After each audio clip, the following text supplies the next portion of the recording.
Ninja Coiffeur. Salut.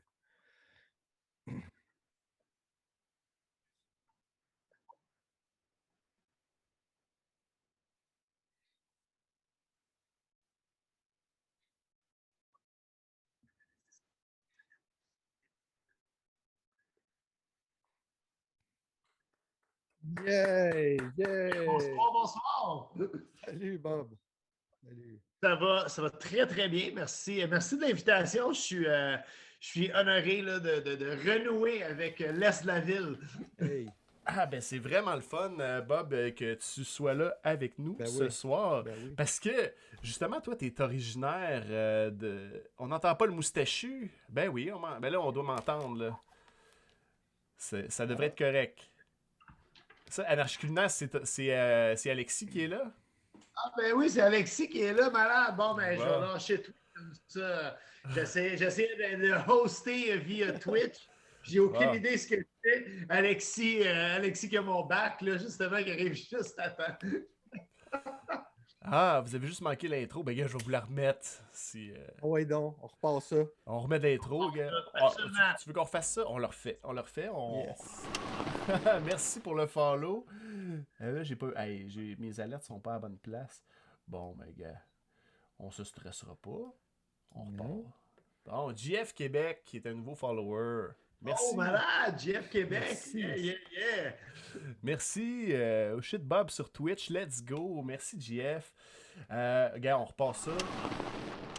ACGC aussi, qui est un nouveau follower. Merci beaucoup. Le cousin à Casey LMNOP. Ah ouais. Oh! Hey! Ta gueule! Merci pour le follow. Gars, on va repartir l'intro là parce que là, on m'entendait pas au début. Fait que je veux que vous voyez bien mon intro là, mais là on peut parler dessus.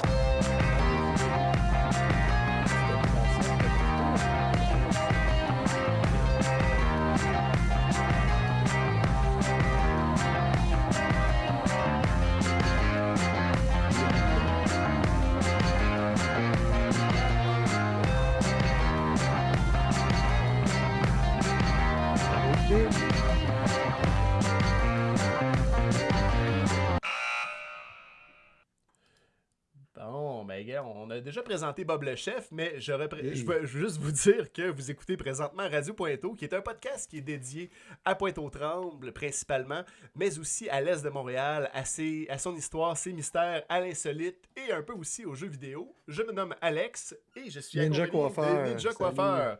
Bon, on repart ça comme du Yes. monde. Fait que merci Bob d'être là. Hey Bob, toi Ben t'es oui. originaire de l'est de Montréal, Tétroville, hein? Tu nous disais... Pétroville, précisément, là, Liébert, Ah comme ouais. fontaine, juste en haut de Notre-Dame, à côté du parc Belle-Rive, le super ouais. beau parc Belle-Rive. Oui, oui. Puis juste avant de podcast, Bob, tu nous disais que tu es à l'aise avec, à partir de là, jusqu'à 100e Avenue. Fait que, on va avoir des petits- Admettons, là, ouais, à peu près. Tu sais, je te dirais Ok. la rue Le Pailleur, qui est la rue juste avant le tunnel Louis-Hippolyte Lafontaine, Ouais. jusqu'à la 100e Avenue, au pont Le Gardeur. C'est ça, je connais pas mal tous les raccoins, là. En tout cas, à Real. l'époque, c'est tout. Ah ouais, Un ben reel c'est... de l'Est. Ben oui. Et puis dis-moi donc, là, qu'est-ce qui t'a marqué le plus? C'est quoi ton souvenir de jeunesse qui a été le plus marquant dans l'Est de Montréal? Ben, écoute, moi, je me suis promené beaucoup. Je suis issu de la culture du skateboard. Je suis un skater. Puis, pas mal tous mes chums habitaient à Pointe-aux-Trembles, justement, là, plus précisément autour de la 100e avenue, où c'est une espèce de micro-quartier. Il y a comme un carré là, entre où ce que Sherbrooke et Notre-Dame se rejoignent. Puis j'avais comme 3 chums qui habitaient dans cette espèce de petit quartier-là. Fait que, puis moi, j'habitais complètement au métro Beaugrand. Fait que je faisais énormément d'autobus pour traverser. Puis c'était quand même, tu sais, c'était fou parce que tu partais, mettons, de Tétroville, qui était un quartier quand même assez normal. Tu traversais les raffineries, qui étaient à l'époque quelque chose de fou. Même il y avait une légende urbaine. Je ne sais pas si c'est vrai. Il faudrait demander à d'autres invités là, de Montréal-Est ou de Pointe-aux-Trembles. Mais il y avait une légende qui disait que les gens qui habitaient à Montréal-Est et autour des raffineries, que les raffineries payaient pour que les toits d'auto soient repeints une fois. Ah oui, j'ai déjà entendu la ça. pluie brûlait, genre, la peinture en longue sur les toits de char. Oh, C'est vrai? On va investiguer là-dessus, ça va être une mission pour oui. Radio Pointeau, ça. Certain. Fait que toi, Bob, là, si je te dis la 186, la 187, la 189 puis la 362, t'es en terrain connu, là. Oh! Hein? Hein? Non, c'est 4 chiffres qui en disent long. Mais chaque autobus avait sa raison d'être. Je ne sais pas si c'est encore le même. La 189, ça, c'était l'Express. Elle, c'était pas. Elle faisait un chemin beaucoup plus vite que la 186. Mais il y en avait moins. OK? Fait que si t'as manqué, il fallait que tu attendes genre une demi-heure. Fait que là, c'était ça le compromis. Est-ce que j'attends une demi-heure pour la 189 ou je prends la 186 qui est là qui m'amène jusqu'au bout de l'île, mais qu'elle fait vraiment, elle fait la belle route, comme on dit, elle fait la route du dimanche, tu fais vraiment toutes les rues en zigzag. Shit, c'est long, là. Ah oui, pour les auditeurs, hein, Montréalais, Pointe-aux-Trembles, qui, à l'époque, n'était probablement pas une ville très bien desservie par les autobus, parce que aujourd'hui encore, ça s'est amélioré un petit peu, mais on en arrache encore un peu, là. C'est qu'il faut que tu comprennes que quand tu pars, le métro Henri Beaugrand, pour te rendre à 100e Avenue, qui est la dernière rue de la ville dans l'Est, c'était un méchant bout, là. Je veux dire, si tu prends la 189, moi, je pense que c'est l'Express, ça prenait, si tu n'avais pas de trafic, ça prenait minimum 45 minutes. Ouais. OK? Fait que, si tu te rends de certains secteurs de Pointe-aux-Trembles pour te rendre, mettons, là, au centre-ville, au métro McGill, mais on parle d'à peu près 1 heure et quart de Ça, c'est si tu fais pas de trafic. Si tu es à l'heure de pointe sur Sherbrooke, sur Notre-Dame, ça peut rapidement devenir l'enfer. Fait que je suis certain que ton Walkman, là, c'était un outil nécessaire pour tout ça. Là. Le Walkman Sony jaune était c'est clair.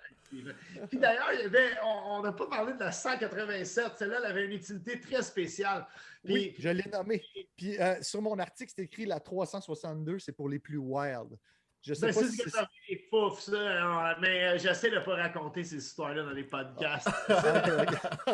Okay. La 187, qu'est-ce que tu faisais avec? Pourquoi tu dis que c'est bien spécial? C'était un endroit mythique de Pointe-aux-Trembles qui n'existe plus, mais sur la 42e avenue. Puis même, je suis tellement allé souvent, je me rappelle de l'adresse, c'était au 1875 42e avenue.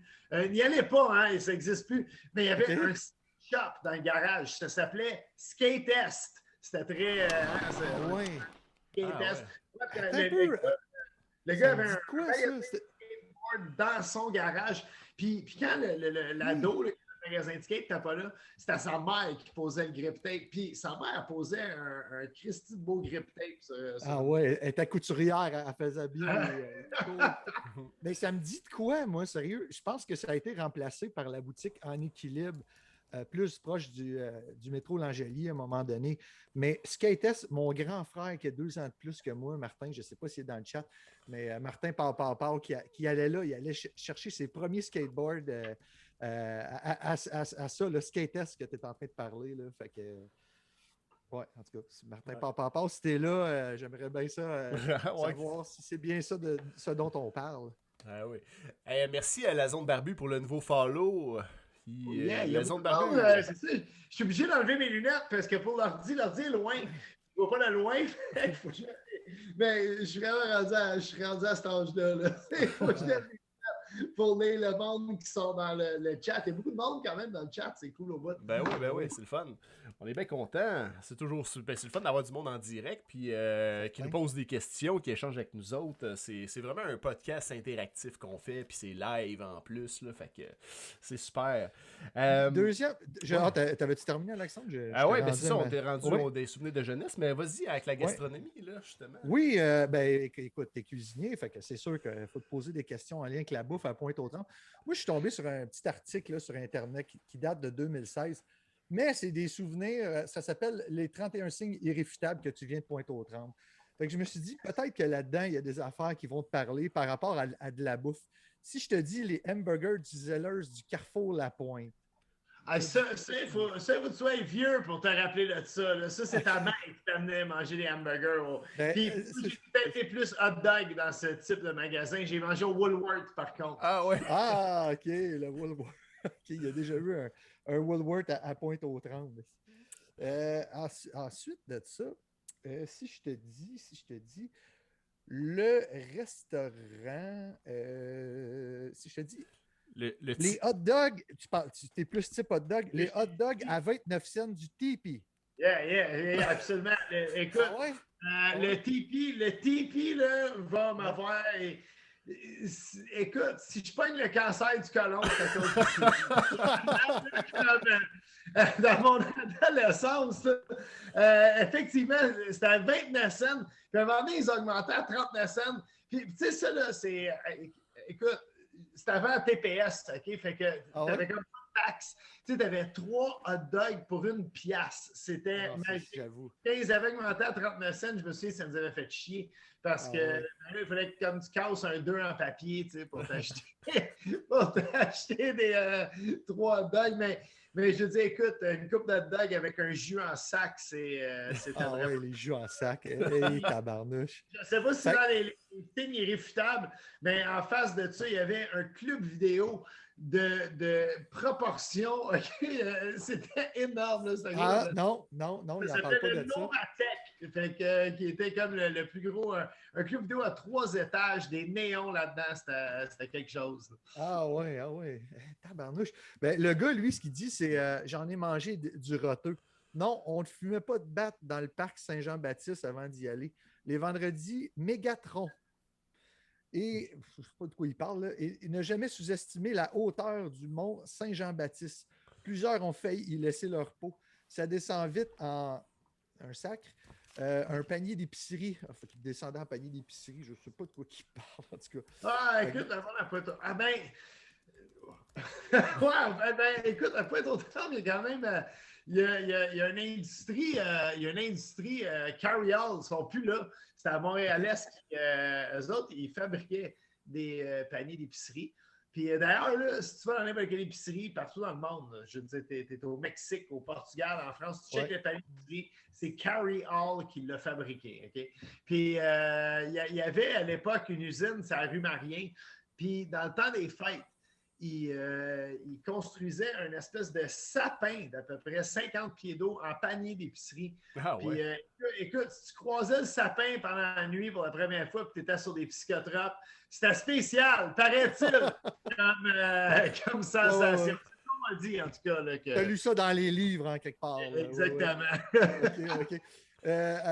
Alex, j'enchaîne, je continue? Ben oui, continue. Ben, tu avais d'autres restos à y parler. Oui, c'est ça. Le Melvin / Patio Vidal.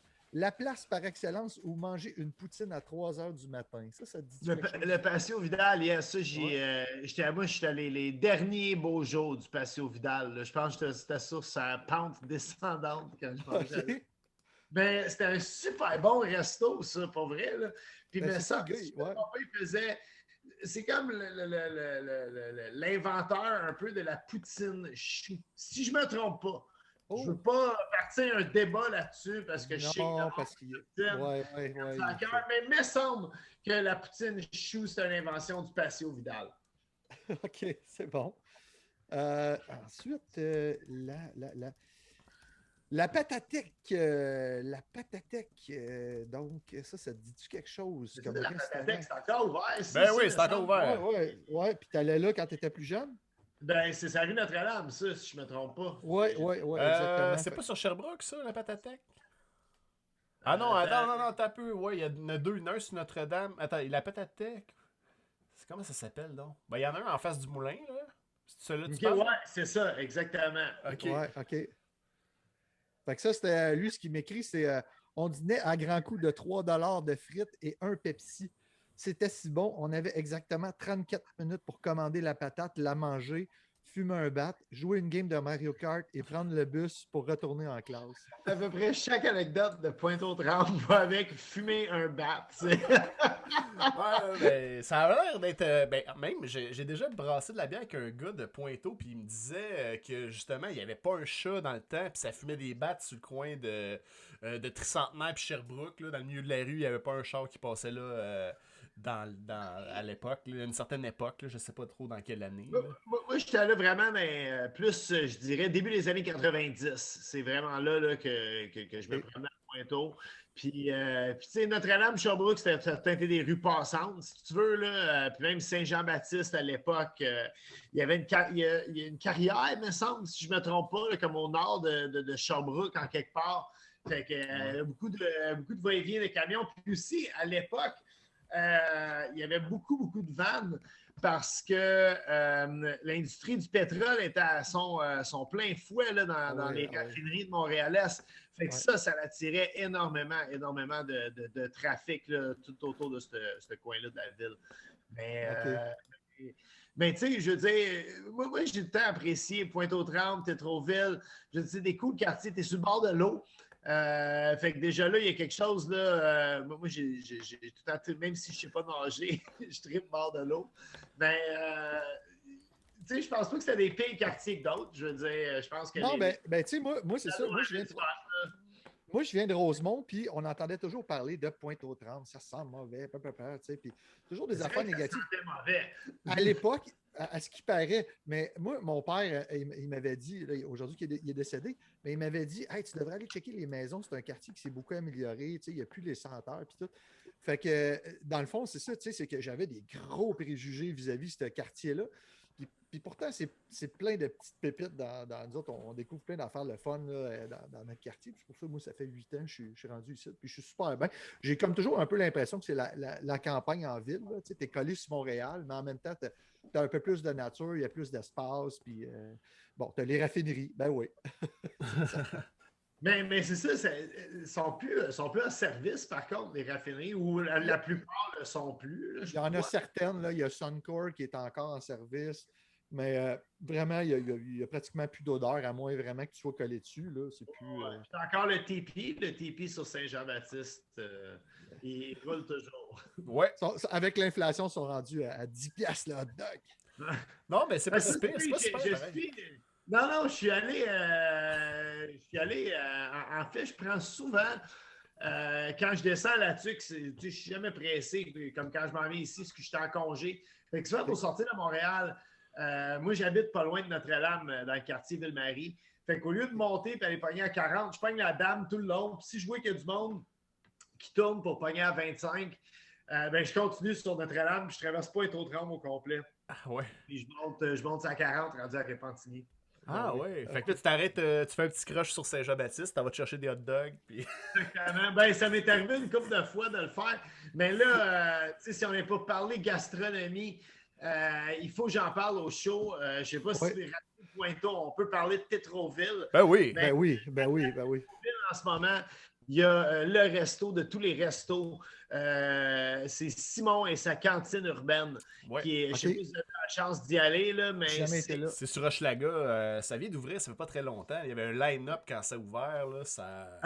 écoute, vraiment, Simon, c'est un gars de l'Est qui serait un Christy de bon invité à l'émission. Pour vrai, c'est un gars de Tétroville. Puis c'est un fanatique de barbecue, littéralement, là, un passionné de barbecue. Il fait des compétitions, il gagne des compétitions aux États-Unis. Il s'est parti une sauce barbecue, vraiment le style dans son garage. Puis il y a une espèce de fraternité dans le monde du barbecue que j'adore, qui me rappelle un peu la fraternité des skaters. En tout cas, il y a un gars au Saguenay qui tripait sa sauce, s'est mis à embouteiller sa sauce. Puis écoute, la sauce est rendue en vente à peu près partout. Il fait des rubs aussi. Il y a des gars aux États-Unis qui commandent ces rubs pour faire des compétitions de barbecue. Bref, c'est un personnage vraiment intéressant. Puis c'est un cuisinier hors pair, pour vrai. Là. Puis sa cantine, il fait vraiment le style cantine américaine, des chili fries, des frites avec du chili gratiné au four. Il y a des trucs plus américains qu'on voit moins ici, puis il fait une méchante poutine de course. Puis les meilleurs smash burgers. espèce de boulette que tu écrases, ça plaque à déjeuner. Puis, non, écoute, allez-y, là.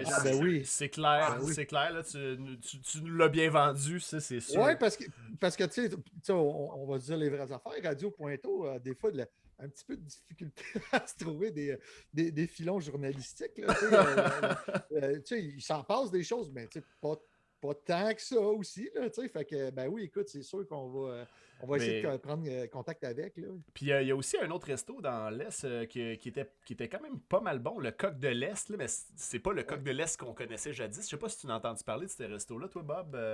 Yeah, absolument. Puis je suis paresseux et je me sens mal de ne pas y avoir été en plus. J'entends que des bonnes choses. J'y suis sur Instagram, puis j'entends que du bon du Coq de l'Est. Là, pour vrai, c'est quelque chose... moi, pour vrai, un autre endroit, par contre, si vous me permettez là, de plugger des... Certains. Un autre spot où j'y vais, puis j'y vais encore, pour vrai, là, je pars genre de chez nous en char, puis je vais me chercher une pizza chez Coronel. Ah oui! Ah oui! Point de Desormeaux. Oui. Puis ça, écoute, c'est cool. Moi, j'allais à Urgel-Archambault, qui est une école secondaire à Tétroville qui n'existe plus. C'était la dernière école secondaire de l'anciennement la Commission des écoles catholiques de Montréal. C'est rendu la CSDM. Oui, c'est ça. Mais bref, c'était la dernière école secondaire publique pour garçons. Et puis moi, j'étais allé, je pense, la première année que c'était mixte. Fait qu'on était genre 18 gars pour une fille. C'était vraiment... Puis, mais bref, les propriétaires, le fils du propriétaire de chez Coronel, il était dans mes cours chez Urgel-Archambault. Puis, écoute, c'était réputé pour déjà être la meilleure pizza dans le temps. Ben oui, moi j'ai une confidence. Encore, selon moi. J'ai une confidence à te faire. J'en entends parler depuis toujours, puis j'ai jamais été encore. J'ai été à Pizza Pat souvent, mais Coronel, on n'a pas été encore. Faudrait aller. Pizza Pointe-aux-Trembles, c'est bon, par exemple. Là. Ouais, ça, c'est la 86e, si je me trompe. C'est à côté de chez nous. Là. Okay. Mais Coronel, ils font aussi des sous-marins avec de la pâte à pizza. Yes, sir. Ouais. Là, écoute, absolument. Oui. On vient de toucher ton cœur. Bon. Tant mieux. Ah ouais, ils font comme cuire un pain de pâte à pizza puis ils te font un sous-marin là-dedans. Écoute, ça bouait tout le jus du steak et du pepperoni. Là. Ça a tout son sens quand tu y goûtes. Ah ouais. Ah, c'est cool. Puis c'est ça, ben là, tu avais fini avec tes. Moi, c'est pas mal mes petites mes petites questions que j'avais trouvées. Là, Hey, Bob, toi, t'es un anglophone de l'Est de Montréal. Puis nous, on a parlé beaucoup dans nos derniers épisodes des sociétés secrètes qui ont été de passage dans l'Est de Montréal. Puis il y a beaucoup de ces sociétés secrètes-là qui étaient associées à des anglophones, justement. Est-ce que tu as de la famille qui est dans les francs-maçons ou les chevaliers de colon ou dans des trucs comme ça? Je pense que j'ai un oncle qui est dans AA, mais... Non, OK. Écoute, c'est la première fois que j'entends parler de ça. Il faudrait que je ressorte. Je me souviens, j'avais gagné un concours en plastique. Puis je ne suis pas un gars qui a gagné beaucoup de trophées dans la vie. Puis tu sais que le gars n'a pas gagné beaucoup de trophées parce que j'ai encore ma plaque du Club Optimiste du cours plastique en 3e année que j'ai gagné. Puis fait que peut-être le Club Optimiste, c'est une de ces sociétés, c'est un front peut-être pour une société secrète, mais non. Mais il y avait le parc de Gros-Bois, mais là, ça, c'est plus la ville d'Anjou. Là, comme Est-Nord un peu, là, on s'éloigne un peu du podcast. Mais il y avait le parc de Gros-Bois, puis il y avait une espèce de légende urbaine, il y avait un tueur là-dedans la nuit. Ça, quand tu as 11 ans et tu as un BMX, c'est le fun en maudit aller te promener là. Quand le soleil vient là se coucher, là, tu te fais des peurs pour vrai. Là. Ça, c'est une grosse partie de mon enfance qui s'est passée là. Ah oui. C'est ça, c'est des questions qu'on se posait à cause de nos capsules historiques antérieures des autres podcasts. Fait que, mais est-ce que ta famille, est-ce que ça travaillait dans les raffineries, toi, ou bien ça n'avait pas rapport? Non, pas du tout, mais on travaillait dans un autre flambeau de l'époque de l'Est de la ville qui était... mon père travaillait chez Steinberg, qui était sur Hochelaga dans l'Est, là, à peu près dans le coin de l'Assomption. Puis, enfin, on a passé nos premières années dans le coin du métro Cadillac. Puis après ça, on a déménagé vraiment là, au métro Honoré-Beaugrand. Moi, je viens du métro Langelier, là. Fait que c'est ça. Là, OK. Quand je te dis Rosemont. Et voilà! Hey, tabarnouche! T'es-tu allé à L'Oréal, toi aussi? Non, c'est ça. Moi, j'étais à Urgel-Archambault. Ah oui, c'est vrai. Fermé, en fait. On avait comme une fierté dans l'actualité ou un de ces magazines-là à l'époque. Il avait sorti comme la liste des pires écoles du Québec. Comme 10 pires, vraiment. Là, Ah ouais. Mais la fin des années, je ne sais pas quel âge vous avez. Moi, j'ai 41. OK, parce que la fin des années 80, c'était quand même une époque rough. Je veux dire, moi, t'as quel âge, Bob? Parce que j'ai pas entendu. 44, puis, OK. Ouais, puis je me souviens, là, quand je finissais l'école secondaire, et puis je dis pas ça envers mon oncle, là, mais quand on sortait là, de l'école, si la police n'était pas dans le cours d'école, on était comme « Ah, ça va être poche, tu sais, comme il n'y a pas de bataille à soir. » Mon école était comme à 2 coins de rue du Mont-Saint-Antoine. Oui. Il laisse sortir une partie de la population du Mont-Saint-Antoine. Ouais. Ça s'en est tout le temps comme autour de la cour d'école où j'allais. Puis il y a eu beaucoup d'actions, en tout cas, dans les alentours du métro Beaugrand. T'allais-tu au El-Cid par hasard des fois? Oui.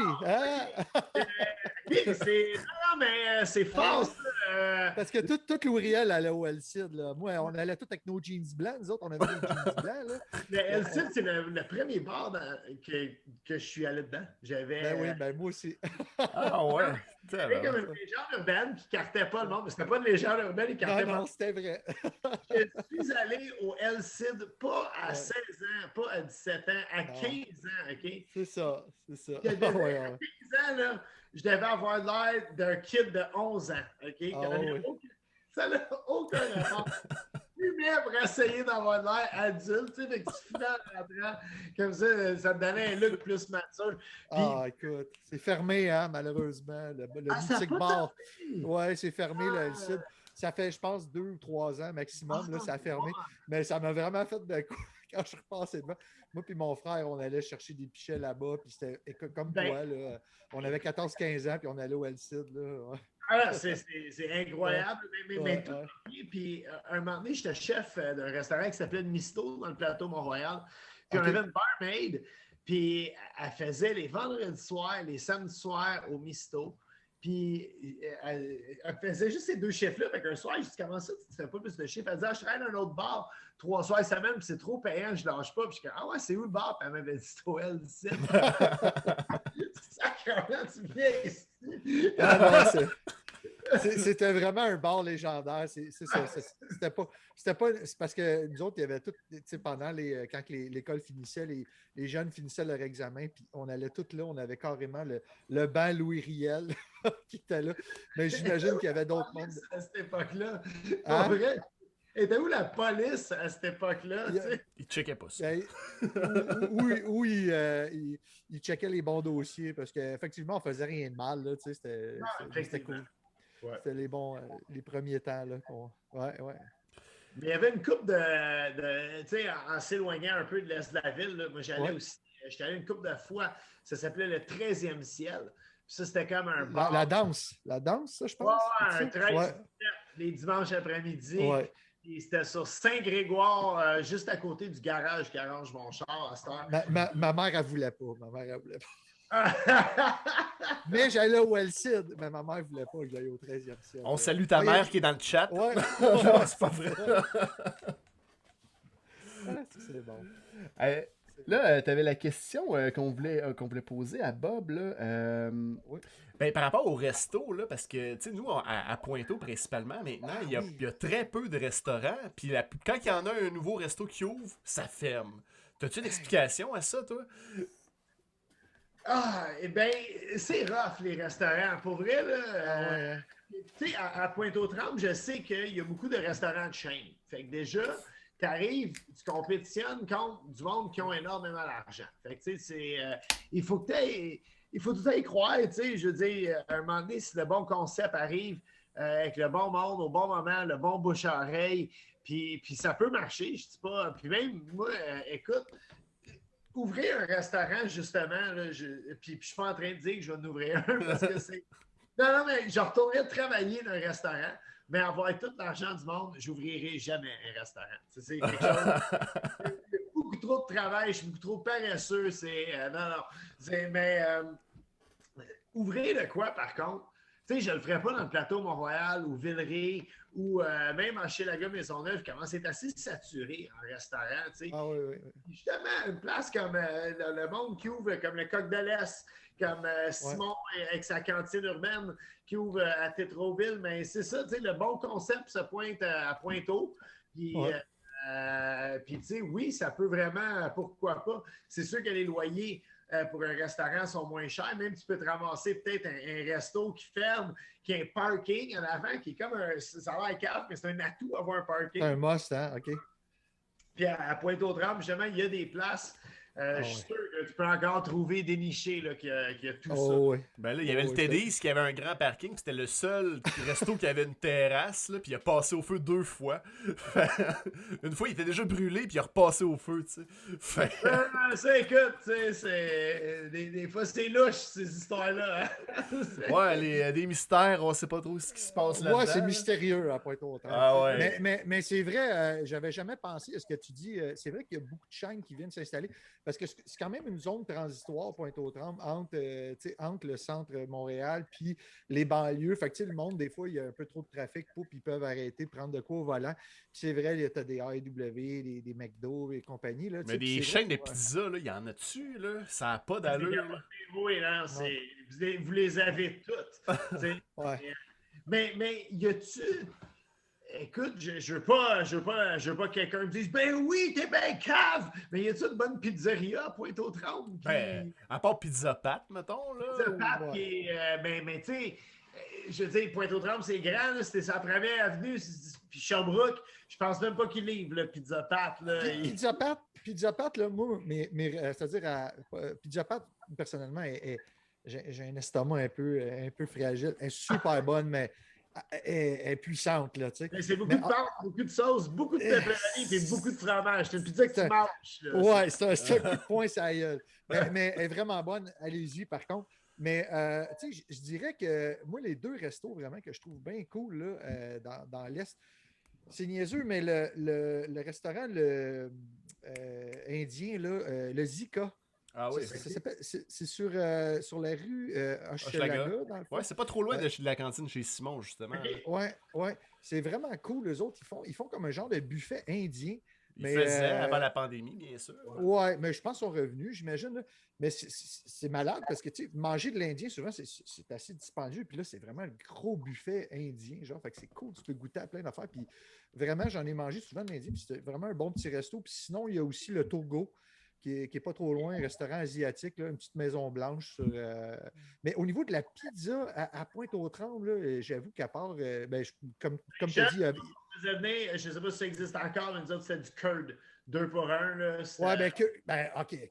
Curd, là, OK, moi, dans l'Est, avec mes chums, là, il y a un été, à un moment donné, le gars, il nous avait dit, on était rendu à 104 pizzas. On était 3 gars. Puis le gars, il dit, dans ton année, là, il dit, avec le, je sais pas si on avait un compte ou avec le numéro de téléphone, là, on était rendu à 104 pizzas avec du bacon dessus. Chez Curly Pizza, proche du métro L'Angelier, ça n'avait aucun sens. C'est sûr que mon foie gras aujourd'hui, cette pizza-là, il est pour quelque chose. Là. Regarde, T'as des poches de gras qui se sont formées dans ton foie juste avec ça. Si, bol. Mais c'était bon, c'était rassurant, puis c'était 2 pour 1, c'était pas cher, c'était merveilleux. Mais là, celle-là est fermée, mais on a toutes les autres chaînes de pizza. Mais je pense que les curds, il y en a plus, il y en a à Repent encore. Oui, ça c'est vrai. Ouais. Hey, ça c'est tout, Repent, mention honorable à Repentigny. Parce qu'à l'époque, il n'y avait pas autant de skateparks ou de ressources pour les skaters. C'était quand même un nouveau sport. Puis Repentigny, c'était une des premières villes à avoir un skatepark. Puis c'était malade. Je partais de Liébert et La Fontaine. Je prenais l'autobus jusqu'à Beaugrand. Je prenais l'autobus de Beaugrand jusqu'à 100e Avenue. Et rendu à 100e Avenue, je traversais le pont Le Gardeur en skate. Et je traversais la moitié de la ville de Repentigny pour arriver à ce crise de skatepark-là. Écoute, j'avais des trous dans mes semelles rendus là. C'était très loin. Tu fais-tu encore du skate, Bob? Écoute, je me pousse, tu sais, je me promène. Quand j'étais là-dessus, je me déplace pas mal en skate pour aller à l'épicerie. OK, ouais. J'ai un fils de 11 ans qui est un adepte là, de la trottinette de compétition. Là, OK. Whip et tout avec ça. Puis ils sont... OK. Fait qu'il va dans un skatepark. J'ai commencé à le suivre dans un skatepark. Fait qu'à un moment donné, je me suis dit, je vais me racheter une planche puis m'équiper un peu. Mais tu sais, après ça, tu te remets à en faire. Puis pendant, tu sais, un certain après-midi, tu penses que tu es encore bon, puis tu penses que tu as 19 ans. Puis là, tu tombes. OK? Puis tu meurs en tombant. Ouais, c'est ça. C'est très drôle, mais j'ai lu ça de mon fils quand il a commencé à vieillir, quand il a eu comme 9 ans, il a pogné une méchante débarque au skatepark. C'était tout ouvert le genou. Mais tous les plus vieux étaient là, puis ils n'avaient pas voulu pleurer. Il voulait se montrer tough. Puis il a juste dû me voir, il m'avait dit on peut ça dans la maison. Justement, à cette heure, quand c'est moi qui tombe au skatepark, je vais le voir, puis je suis comme. Peux-tu s'en aller? J'allais pleurer en cachette, man. Je ne veux pas le faire dans le skatepark, mais ton père va pleurer là, bientôt. Là. Non, c'est ça. Ah oui. Tu serais content aujourd'hui parce qu'il y en a plein de skateparks à Pointeau maintenant. Là. Il y en a un super beau même à côté de l'aréna Rodrigue Gilbert. Il y en a un à côté de Polypat, il y a un truc même de BMX. À côté de l'aréna Rodrigue Gilbert, il y a un super beau skatepark avec une genre avec des rampes et tout ça, tout en ciment. Puis il y en a Centre-Coussin, il y en a plein. Là. Il y en a pas loin de chez nous, à distance. C'est cool de savoir, par exemple, parce que mon fils puis moi, on vient à Montréal souvent passer des week-ends quand je travaille ou voir ma mère ou ma famille. Puis on cherche tout le temps des nouveaux skateparks auxquels aller. Fait que je vais checker ça, les skateparks à Pointe-aux-Trembles. C'est une bonne suggestion. Ben oui, c'est sûr. Tu viens de voir ça parce que celui à côté de Rodrigue Gilbert, là, il est tout en ciment, là, super hot. Là, vraiment, là, mes enfants, ils vont faire la tradition. Je vais pouvoir arrêter au Tipeee en plus. Ben oui. Passer le flambeau à mon fils. Ben oui. Hey, Bob, ça serait quoi, selon toi, la recette ou le plat qui serait typiquement genre pointelier, là, ou qui serait comme... à part les hot dogs. Emblématique de... Ben non, ça pourrait être les hot dogs, là, remarque, mais... À la limite. Avec les ingrédients, qu'est-ce que tu mettrais, mettons, dans un plat typiquement pointelier ou est-montréalais, genre? Un plat typiquement Pointe-aux-Trembles, wow! Ça, c'est une toffe, là. J'essaie non, mais je vais donne-moi une seconde, j'essaie de passer à quelque chose. Ah! OK. C'est pas un plat typiquement Pointe-aux-Tremblien, mais c'est une recette que j'ai appris à Pointe-aux-Trembles et qui est sur mon site web. Et c'est un genre d'hommage rendu à la mère à un de mes meilleurs chums d'enfance, Daniel Bergeron, qui a grandi en haut de la friteuse dorée qui était le restaurant, là, juste avant que tu pognes le pont Gardeur sur Notre-Dame. Il y avait un restaurant à patates. Là. Ça fait au moins 10 ans que c'est fermé, par exemple. Ça fait un méchant bout. Ben, lui et sa famille habitaient en haut de ce restaurant-là. Ça sentait à patates chez eux. Mais par contre, j'ai une meilleure famille, les Bergerons. Là, c'est vraiment du bon monde. Même qui vendaient des cigarettes de contrebande. Des fournisseurs par excellence. Non, mais je veux dire, je viens d'une bonne famille, mais ma mère m'a envoyé en autobus avec genre 70$ cadeau. Puis là, il fallait que je ramène des cigarettes. Puis il y avait un code en plus, parce que tu sais, c'était comme. C'était du monde qui pensait, là, qui commettait des gros crimes. Fait que là, il fallait que je commande des batteries 2A. Puis là, ça voulait dire qu'on voulait des Dumouriez king size. C'était. L'autobus avec mes cartoons de cigarettes pour ma mère et mon beau-père.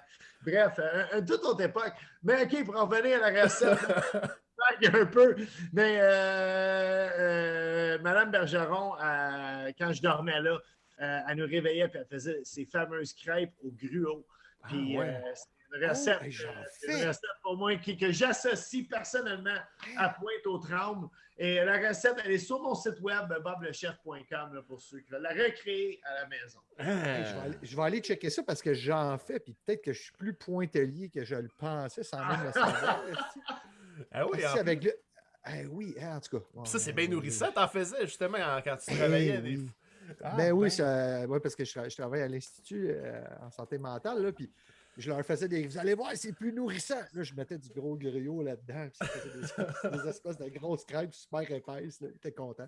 Fait que, OK, mais écoute, c'est bon. Fait que, comme recette, moi, je vais aller checker ça. Là, fait que, écoutez, tout le monde, maintenant, c'est statué la recette de Pointe-aux-Trembles. C'est Bob le chef qui a décidé aujourd'hui. C'est une crêpe au gruyot. Il va falloir aller voir ça, Alex. Ben oui, il va falloir qu'on recrée ça, hein, d'ailleurs. Puis, c'est ça. Puis, au niveau de toi, tes souvenirs gastronomiques, sinon, y en a-tu des endroits que t'allais plus souvent que le Tipeee, genre, mais des bons souvenirs, genre, de bien manger ou de bouffe maison qui ont rapport avec l'Est de Montréal? T'as-tu une idée? Moi, j'étais plus Tétroville, comme je te disais. Ouais. Puis, quand on parlait, là, les espèces de magasins à rayons qu'il y avait à l'époque, Woolco, Woolworth, Greenberg. Ouais. Il y avait un Woolworth au coin de chez nous. Puis il faisait des hot dogs dans ces restaurants-là. Il en faisait au Eaton aussi, des hot dogs. Puis je sais pas comment il faisait. Le pain, il était tellement plat dans ton. Le pain, là, il était comme même pas 1 centimètre d'épais, OK? Puis il glissait une saucisse là-dedans. Moutarde chou, c'était comme la vie pour moi, ça. Ah, ouais, hein? Il y avait une place. Les reels de Tétroville vont se rappeler de ça. C'était juste à côté de l'armurier, parce qu'il y a déjà eu un gars qui vendait des fusils, ça rushait la gars. Arrête, t'en dis trop, c'est malade, comment qu'on apprend, c'est fou. Il y avait à l'époque les hot dogs au tipi à 29 cents, mais il y avait les hamburgers au Tilt Burger à 49 cents. Oh! Demande-moi comment tu fais pour faire un hamburger à 49 cents, mais c'est un hamburger style comme les hamburgers chez Dickens. Là. C'est comme un mini burger là, vraiment plat. Puis, il était-tu carré aussi? Ou, non, Dickens. Non, c'est Wendy's, ça, mais. Ah, Wendy's, c'est vrai. Burger rond, mais à 49 cents. Tu sais, je me souviens, ça, c'était cool, là, au lieu d'être à la cafétéria de l'école, on sortait puis on descendait chez Rocher-Laga. Puis, il roulait parce que, tu sais, on arrivait. C'était comme entre 3 écoles secondaires. Fait que sur l'heure du midi, là, puis il était capable de sortir comme 200 burgers en une demi-heure. C'était assez impressionnant pour vrai. Ben voyons donc. Mais là, il devait pas voir si ça devait pas être juste de la viande qu'il y avait dans ça. Là. Ça devait pas être 100% bœuf. Ben peut-être 100% bœuf, mais. À 14 ans, tu te poses pas de questions. Non. À 14 ans, tu bois du Mountain Dew puis tu penses que c'est correct. Non, à 14 ans, tu bois du Mountain Dew puis tu penses que c'est plein de vitamines. Ouais. À 14 ans, la Bull Max aussi. Ouais, ça commence à cet âge-là. Ouais. Hey, la Bull Max. Hey, OK. Ouais. C'est tout ça que l'étiquette en arrière, c'était écrit ça marche à tout coup ou c'était Saint Ides? C'était-tu Bull Max ou Saint Ides? Dans les bières cheap, là, on parle dans les 40. Je sais que moi j'avais été dans Old English 800, j'écoutais des films des films de gang de rue finalement, là, fait que tu voyageais comme eux autres, puis tu vas aux États-Unis, puis tu t'es payé une bouteille de Old English 800, puis il y a une affaire que je t'assure, c'est que tu vas être malade. C'est ça. Ben c'est ça, c'est... Ouais, ça a marché à tout coup. Là. Ah, ouais. Mais la Bull Max, je me souviens très bien de ça là, dans les grosses bouteilles transparentes. Là. Et chaque génération, je pense, sa bière est cheap. Ouais. J'étais un peu avant la Bull Max. J'essaie de me rappeler c'était quoi, moi, ma bière cheap. On fait beaucoup de Black Label. Ouais. Molson Ultra, peut-être même, à un moment donné, là, qui est apparu. Ouais, il y avait la Lucky Lager qui était pas cher, là. Il me semble que c'était quelque chose. Mais tu sais, je dis après ça, tu as la Bull Max, après ça, ouais. la Star, ils boivent du fucked up. Oui. J'ai cru qu'il y aurait un breuvage qui s'appelle de même en ouais, c'est ça. Hey, y a-tu quelque chose, Bob, que dans ton enfance dans l'Est de Montréal qui t'a incité à aller travailler dans la cuisine? Y a-tu quelque chose qui t'a influencé là-dedans? Genre... Ouais, c'est ça. Ou ça n'a pas rapport? En fait, c'est plus quand on a déménagé à Tétroville parce que de la façon dont ça marchait un peu, mes parents ils ont déménagé à Tétroville. Puis je pense que mon père avait comme planifié le coup un peu. Il nous a déménagé dans un appartement abordable, puis il est parti. Mes parents se sont divorcés pas longtemps après. Puis mon père a décidé de vivre son rêve de jeunesse, puis d'ouvrir une cantine. Puis qui était sur la rue Avenue des Pins, plus vers le centre-ville. Puis il y a eu cette cantine-là pendant à peu près 2 ans et demi. Fait que pendant un bout de temps, tous les week-ends que je passais avec mon père, je les ai vraiment passés dans un backstore de restaurant. Puis on dirait que j'ai comme vraiment... On cuisinait beaucoup, mon père cuisinait beaucoup. Fait que c'était comme un intérêt que... C'était comme un truc que je pouvais partager avec lui, jeune. Ouais.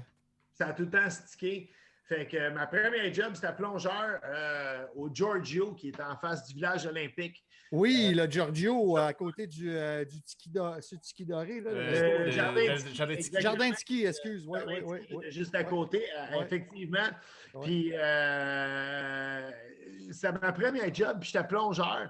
Puis, c'est très drôle. Je ne sais pas, ça se peut que j'ai déjà compté cette histoire-là dans un autre podcast. Je vais résumer vite. Mais les cuisiniers, on a souvent les clés du restaurant. Comme ça, les gérants sont pas tout le temps obligés d'être là. Tu sais, pas faire l'ouverture, la fermeture. Le gérant est là quand ça compte. Le reste du temps, donne les clés à quelqu'un. Bref, il avait donné les clés à un kid de 17 ans. Puis le kid, lui, a décidé qu'il faisait un party dans le Giorgio. Il a invité tous les cuisiniers avec leurs blondes. Puis tout. Ils sont venus comme à 1h du matin. Ils ont étendu le système d'alarme. Puis quand tu éteins le système d'alarme en plein milieu de la nuit, mais ça appelle la centrale. La centrale a appelé la police. La police est venue. Ils ont fait venir le propriétaire, puis toute l'équipe de cuisine a perdu sa job d'une shot. Moi, j'étais supposé d'aller à ce party-là, mais un peu comme toi, Ninja Coiffeur, ma mère ne voulait pas que j'y aille, OK? Elle m'avait même mis en punition, il avait fallu que je reste chez nous. Puis le lendemain, j'étais arrivé au Giorgio, puis j'étais cuisinier. Le lendemain, j'étais plus plongeur. Derrière depuis. S'il n'y avait pas eu ce party-là, où j'avais été à ce party-là, par contre, qui sait qu'est-ce que je serais devenu? Oui, ben on remercie ta mère, Bob, de t'avoir privé de sortie ce soir-là. Moi, j'y vois tout. C'est le jour où Bob est devenu Bob le chef. Il était tout seul dans la cuisine. Ouais, c'est ça. Qu'est-ce que je fais? Arrête de laver la vaisselle, tu es rendu le chef. Ça devait être stressant. C'était tellement stressant. Écoute, j'avais 15 ans. Puis je faisais le faux à lasagne d'un restaurant qui pouvait asseoir 400 personnes. Écoute, j'ai souvent le restaurant là, le soir du premier show de Pink Floyd au Stade olympique. Oui. On a fait 1200 clients. OK? C'est incroyable de penser faire 1200 clients dans un restaurant. Même si c'est juste la lasagne puis de la pizza, c'est une gestion hors du commun là, de faire ça. Le fait, c'est que j'avais des billets pour aller voir le 3e show de Pink Floyd. T'es allé? On m'a supplié de vendre mes billets, de ne pas y aller pour travailler parce qu'il nous manquait un cuisinier pour le 3e soir. Puis j'ai dit, hey man, il y a une estie de limite à monter. Je t'allais voir. T'as bien fait. Il y a une chance parce que 30 ans plus tard, je peux dire que j'ai vu Pink Floyd. Vision Bell, c'est quand même malade. Ils reviendront jamais. Là. Non, ça, on verra. Ça ne reviendra pas. C'est ça, là. C'est ça. Tant mieux. Tabarnouche. OK. Ben oui. Peux-tu nous parler un peu de ton expérience que tu as eue sur Twitch? Parce que là, on est sur Twitch présentement, on est live. Puis là, tu as fait ça pendant un bout de temps.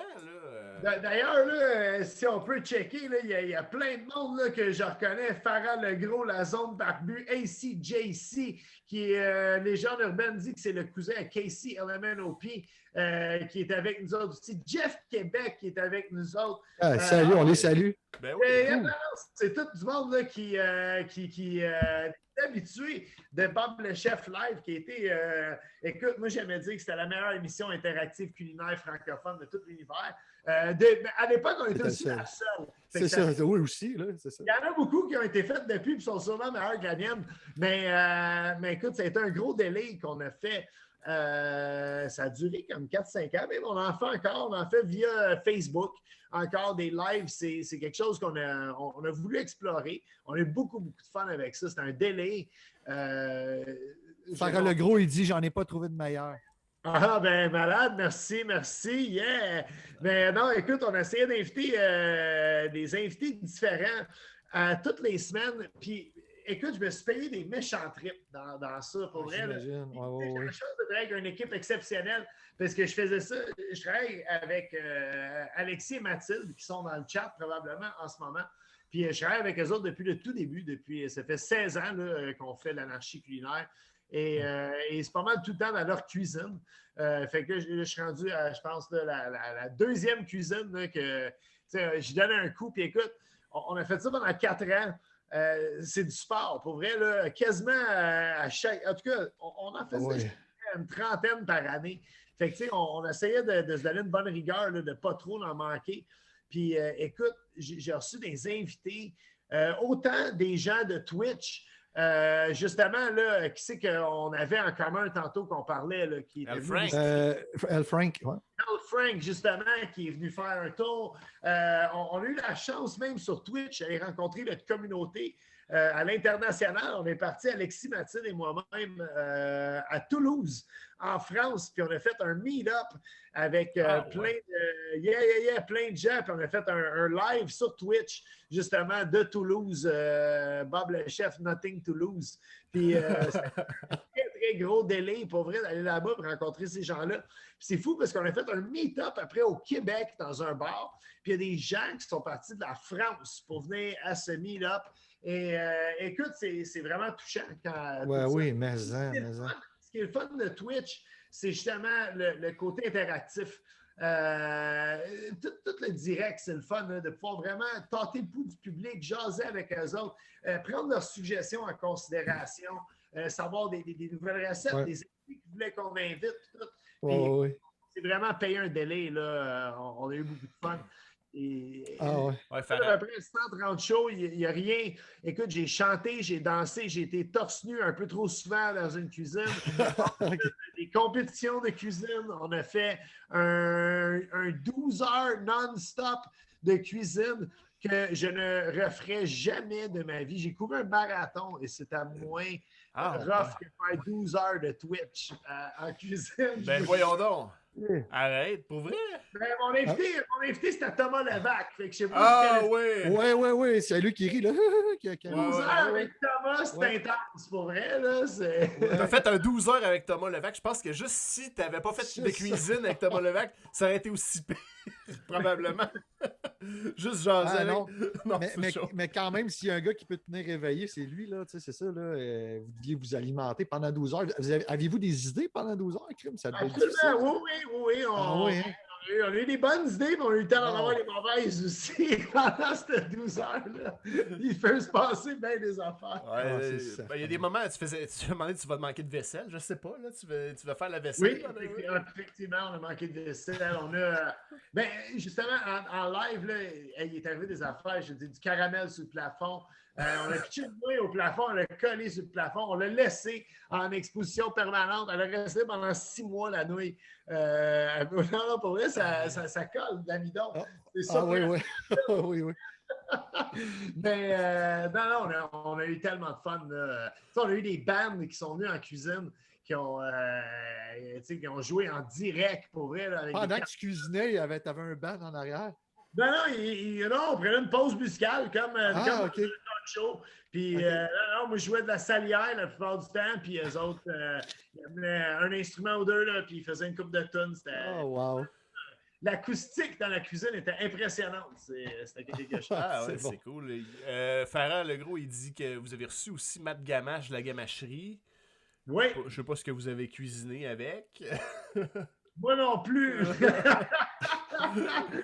dois pas te rappeler de tous les shows, là, à un moment donné. Là, si t'en as eu. C'est fou parce que des fois, je scroll. Tu sais, j'en réécoute pas, mais des fois, je check. Puis c'est vrai, hein, j'ai reçu cette personne-là à mon live.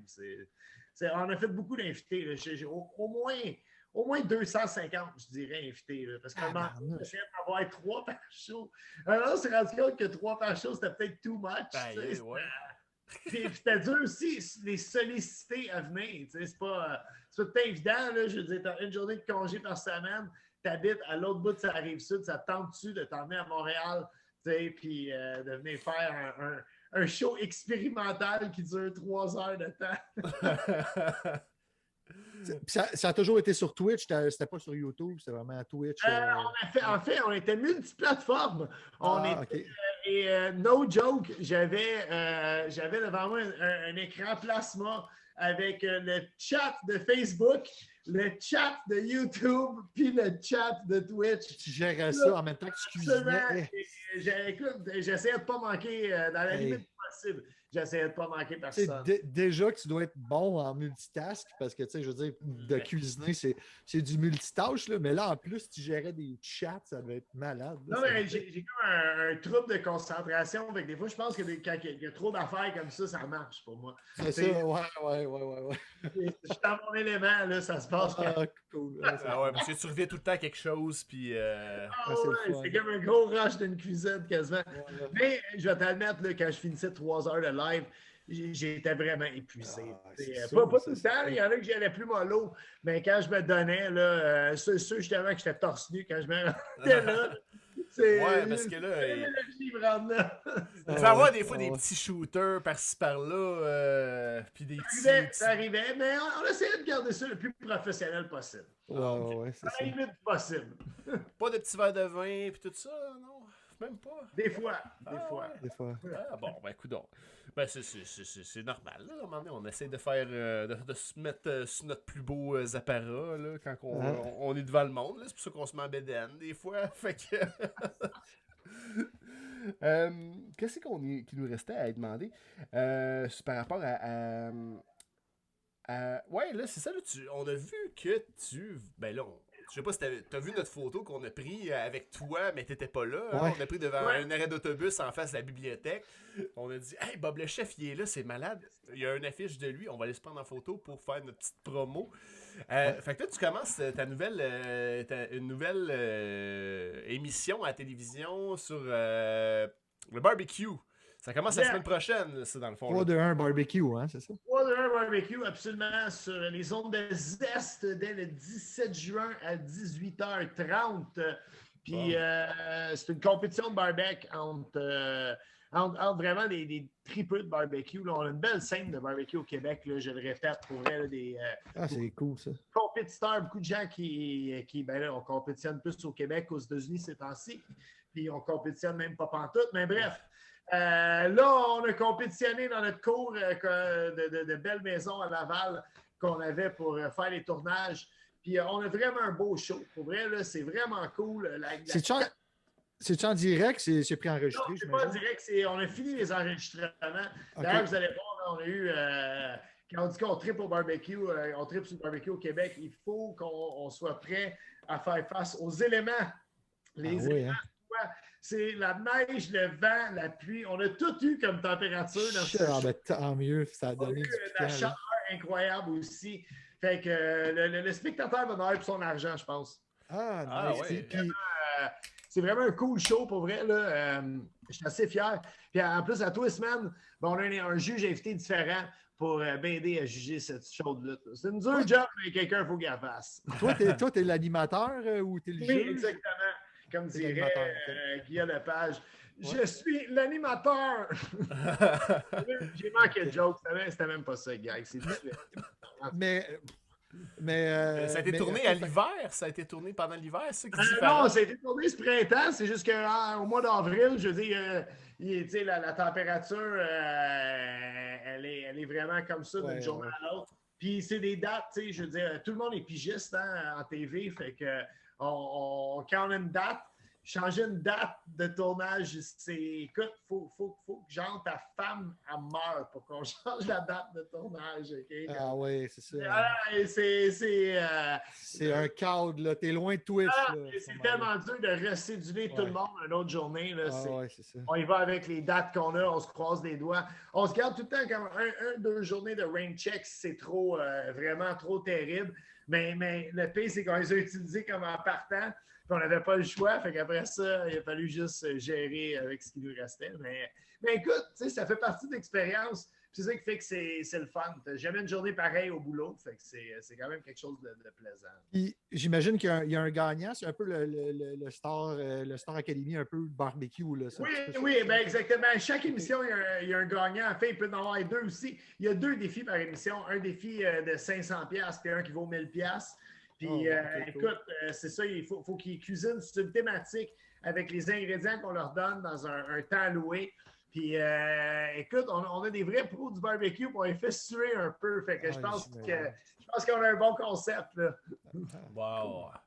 super le Puis fun. là, toi, hey, ça, j'ai une bonne question pour toi. Là, t'es équipé comment pour faire du barbecue chez vous? Là? C'est quoi que t'as comme équipement? T'en as-tu? Écoute, pendant longtemps, j'avais le pire équipement, mais là, je commence à être pas pire. Sérieux, là, j'ai un barbecue au propane. J'ai un espèce de barbecue à briquettes que j'ai commencé à utiliser cette semaine qui s'appelle le Hellraiser. Tu rechecké ça sur Internet. C'est comme ça pèse 120 livres, je pense, de barbecue. C'est malade. C'est tout en fonte, OK? Mais tu peux tout faire avec ça. Écoute, je viens de l'avoir, fait que je vais gosser avec ça cet été.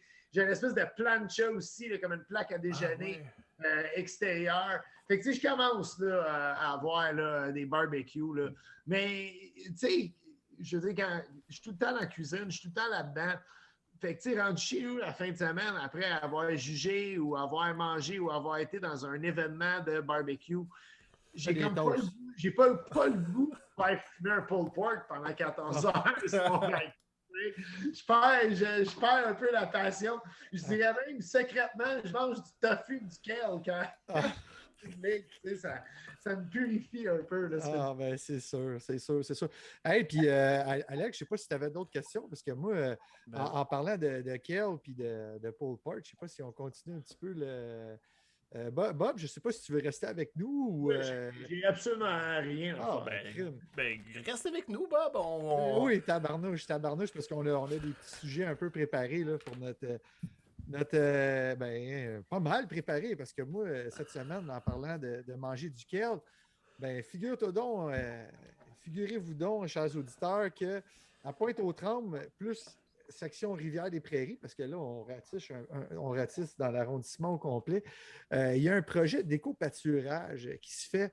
C'est qu'au lieu d'engager du monde qui passe des tondeuses au parc Saint-Joseph dans Rivière-des-Prairies, on engage des brebis. Fait que j'ai préparé un petit urbex cette semaine, un peu toujours avec les moyens du bord. J'ai filmé ça avec mon cellulaire, fait que soyez indulgents si la caméra tremble, mais Alex, je ne sais pas si tu peux nous partir ouais, ça. Là, attends un peu, là. Je savais pas que tu voulais te mettre ça right now. Oh. Attends un peu. Faut juste que. Je vais juste le placer ici. Parce que là, il faut que j'ajoute ma source. Il n'y a pas de trouble. Prends ton temps. T'es assez bon de faire ça, moi. Ouais, c'est ça. Là, on fait la technique en même temps. Fait que c'est ça. Mais c'est une affaire que j'aime quand même de Twitch. C'est un peu de la slow TV, tu sais, puis c'est relaxant quand même, là. Ok, fait que là, on va aller voir ça, ton urbex. Je vais juste aller le chercher pour qu'on le voit. À ce temps-là, je suis en train de scroller dans le chat, là. Ouais. Ah, puis je sais pas s'il y a des gens aussi qui ont des questions pour Bob, là. Ce serait le temps de les poser, là. Si vous avez des questions particulières pendant qu'il est là sur Twitch, live, là, profitez-en. C'est sûr que vous allez peut-être poser vos questions. Tu as fait un live, Bob, il y a 2 jours à peu près, là, sur Facebook, ça se peut-tu? Oui, là, je suis dans beaucoup de lives sur Facebook, là, ce mois-ci. J'en fais 5 au total pendant le mois. Ah ouais? Ouais, je termine jeudi prochain, par exemple. Je fais quelque chose que j'ai quasiment jamais fait. C'est pas vrai, j'ai pris souvent des périodes où je me pogne le cul, mais là, je prends des vraies vacances, là, comme pendant une couple de ça prend ça, là, à un moment donné. Je fais rien, là, c'est... Moi, je suis désolé, mais je vais faire de quoi vraiment pas professionnel. Je vais aller aux toilettes. Bon, il en profite l'autre, là. Fait que... Ça, c'est les choix de Twitch, absolument. Ouais. On a déjà Reg Laplanche. Reg Laplanche, il était venu faire mon live un moment donné, puis il n'en revenait pas que j'étais capable de passer 3 heures sans aller aux toilettes. Ah ouais? Il avait été aux toilettes pendant le show. C'était gênant, là, toi, t'es comme dans la cuisine. T'sais. Ah non! Mais il était sorti à bobette, c'est ça qu'il a de paye, fait que... Aïe, ok, il en a profité. C'est pour ça.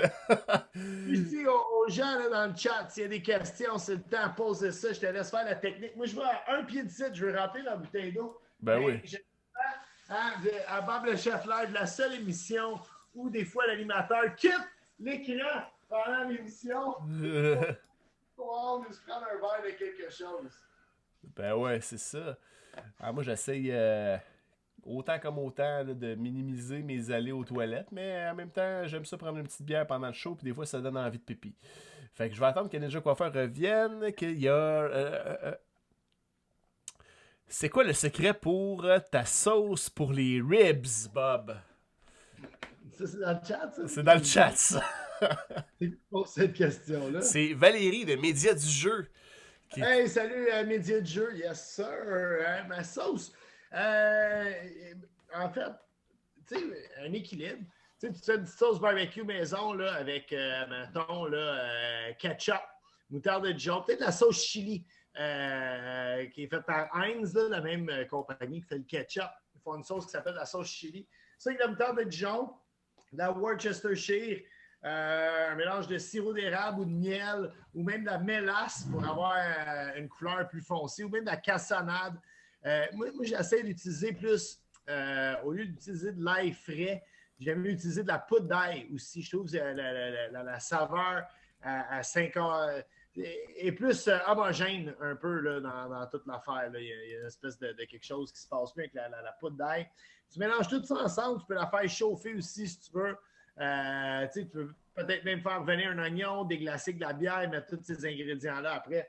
Bref, tu peux checker. Il y a plein de sauces barbecue sur mon site boblechef.com. Il y a aussi une couple de recettes de ribs, mais par contre, il faudrait que j'en mette une comme définitive de recette de ribs.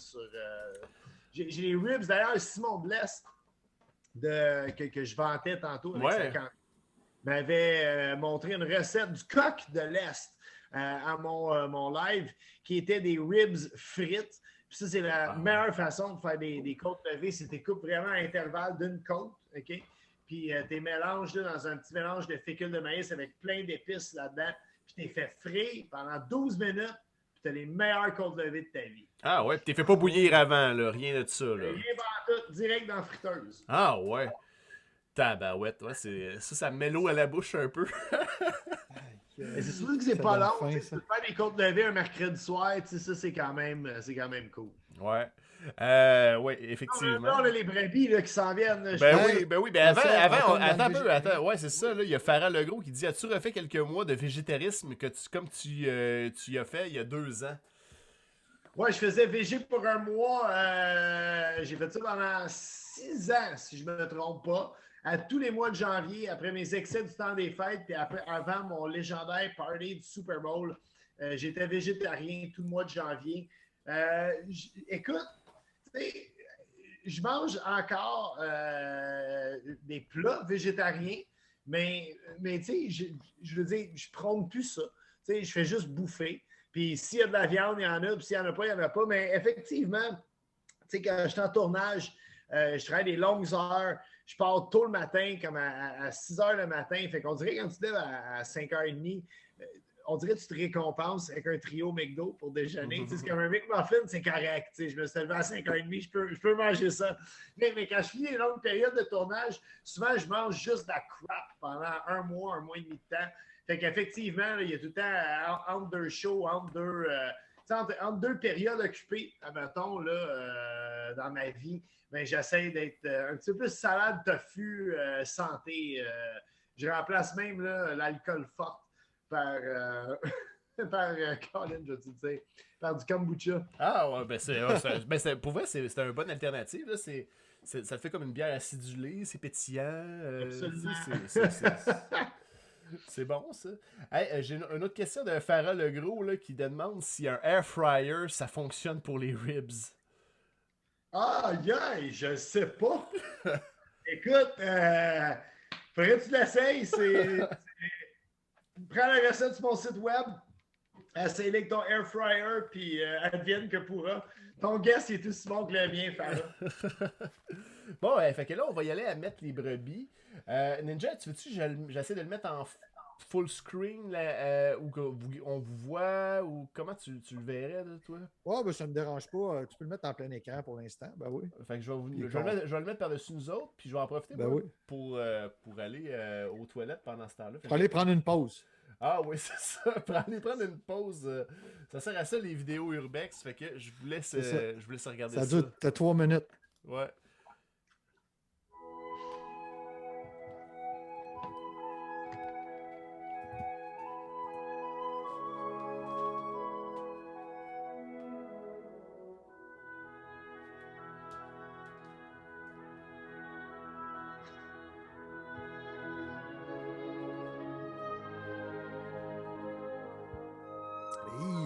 pense que... Je pense que ça lag. Mais moi, j'ai une question. Oui, vas-y. Il n'y a pas comme un col bleu qui va lancer un grief à cause de ça. Je veux dire que les brebis sont en train de voler des jobs. Mais c'est évident que les brebis sont en train de faire le job à quelqu'un. Hey, c'est malade, genre, Donc, ici, Ninja Coiffeur, en direct du parc Mais c'est quand même une Saint-Joseph. belle Je initiative, vous montre je trouve, pour le comme, cheptel de brebis avec les jeunes, les derrière moi, initiés aux qui animaux, sert tout, il y a quelque chose de- d'éco-pâturage. C'est ça, mais... J'ai parlé un petit peu mais avec là, la je sais responsable pas si des toi tu lieux le qui vois, mais moi, s'appelle ça Amber, lag à fond. qui est la Là, bergère j'ai son ici avec le cellulaire un chandail peu rose. scié, là, ça va être plus Dans le vite. fond, c'est ça. Ce qu'elle m'a répondu, c'est que Moi, ça lag, sert surtout, regarde. là, C'est dans le fond, le sûrement mon projet affaire. d'éco-quartier. Ça sert au lieu de passer la tondeuse, on met des brebis comme ça dans le parc. Actuellement, c'est un projet pilote. Donc c'est ça. Puis si ça fonctionne bien cette année, ben, ils vont le refaire. Fait qu'au lieu de tondre le gazon des parcs, ben, on engage des brebis. On est en compagnie de Laurie aujourd'hui. Est-ce qu'on appelle ça un cheptel de brebis ou comment qu'on... Le troupeau. Un troupeau? C'est une portion du troupeau. OK. C'est, en fait, Biquette, c'est un programme d'éco-pâturage à Montréal. OK. Qui ont fait plusieurs années au Parc Maisonneuve. Puis cette année, c'est un projet pilote à Rivière-des-Prairies dans le Parc Saint-Joseph. Donc, Puis c'est bien à tondre le gazon hein, que ça sert. exactement, c'est vraiment des moutons de travail, c'est pas un zoo urbain. C'est l'idée, c'est tous les jours, pendant 4 semaines, ils sortent dans le parc ici pour s'entretenir le terrain, brouter l'herbe et manger les mauvaises herbes. Donc ils ont réussi à nous débarrasser des pissenlits assez rapidement. Donc tous les jours, de 9h le matin à 7h le soir, ils sortent dans le parc ici pour brouter. Ah, c'est merveilleux. On les laisse faire, on est là pour s'assurer qu'il n'y ait pas d'interaction trop avec les passants, mais les gens sont invités à venir les regarder, poser des questions. Laurie, tu disais qu'il y a d'autres projets aussi en lien avec le projet d'éco-pâturage. Bien, c'est sûr que oui, il y a un aspect pratique d'entretien du sol, mais c'est aussi la sensibilisation et puis aussi le contact avec les gens, avec les jeunes. Ici, on est juste à côté de l'école Simone Desjardins. OK. Il y a plusieurs activités avec les jeunes. Comme aujourd'hui, on a un atelier de yoga avec les moutons, avec les plus petits. On a eu un atelier aussi de lecture en plein air, en présence des moutons. Donc, il y a un effet un peu thérapeutique, je pense, avec les moutons. C'est zen, aller voir aller comme ça, brouter tranquillement. Puis, ils font une activité de yoga, hein? C'est ça que tu disais Exactement. tantôt. Yoga mouton aujourd'hui. Ah, yoga mouton. Hey, ça doit être super relaxant. Là, avant que je me fasse brouter, je vais arrêter ça là. Gabrielle, courageuse. Devant les moutons du parc Saint-Joseph. Ça, c'est ma fille.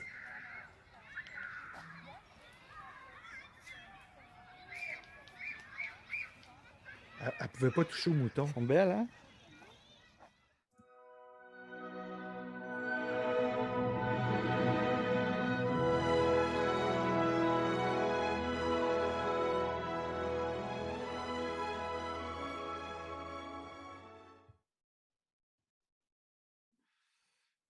Voilà.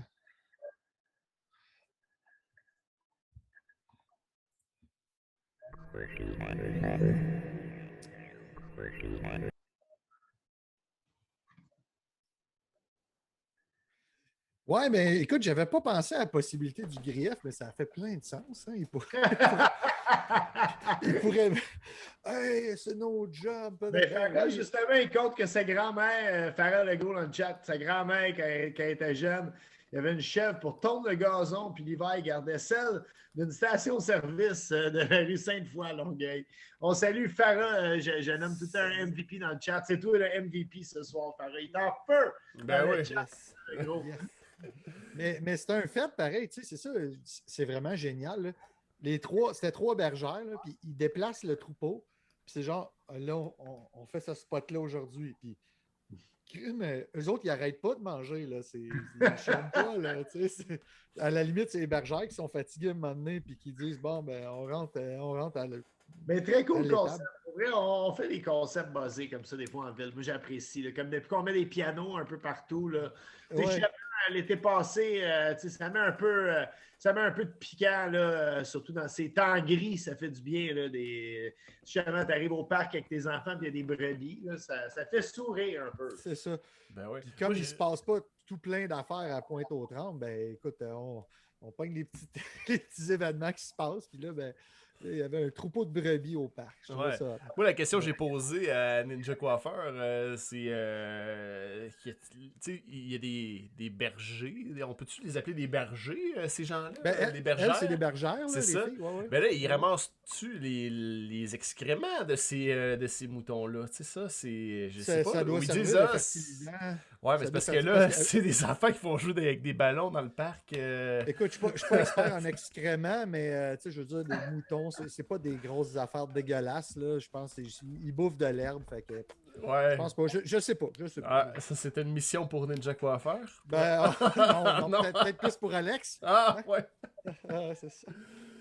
Ah, bon, mais en tout cas, ben, merci Ninja pour avoir Mais étalé. tu vois où ça laguait la vidéo? Ça laguait un peu, je pense. Ça laguait un peu, je sais pas pourquoi. Ben, vous irez la regarder sur YouTube dans ce cas-là. Ouais, c'est ça. Je vais aller voir si j'ai-tu mon lien YouTube. C'est dans le chat. Regarde. On va checker ça. YouTube, c'est quoi qui sort quand je Ouais, marque tu le mets YouTube? directement dans le chat, le lien, et voilà. Ah non, mais ça c'est. Ouais, mets le lien de YouTube parce que ça c'est pour la page de 400 cases. Pour Radio Pointeau, il y a une page YouTube aussi. 400... Radio Pointeau, c'est comme une sous-filière de 400 cases. Ouais. Bob, ouais. Ouais, c'est ça. T'as-tu le lien, Ninja? Ouais. Allez, là. De Streamlab, là, tu parles? De quoi tu parles, là? Le lien de ta vidéo de brebis. Ah, oui. Ben ça, je l'ai ici. Oui, Ben, je l'ai ici. bon. Je le mets dans le chat de... Ouais. OK. Je vais le mettre. Bon, excellent.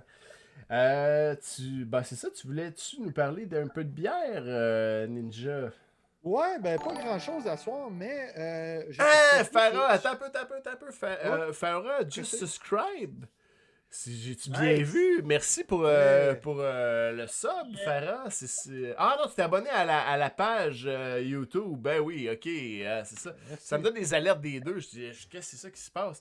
Eh ben merci de suivre notre page sur YouTube. C'est super apprécié. Nous, on veut se rendre à 100 abonnés à la page, idéalement, pour qu'on puisse avoir...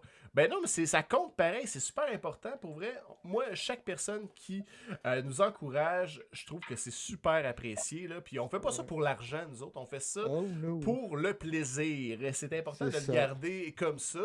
Puis on fait ça.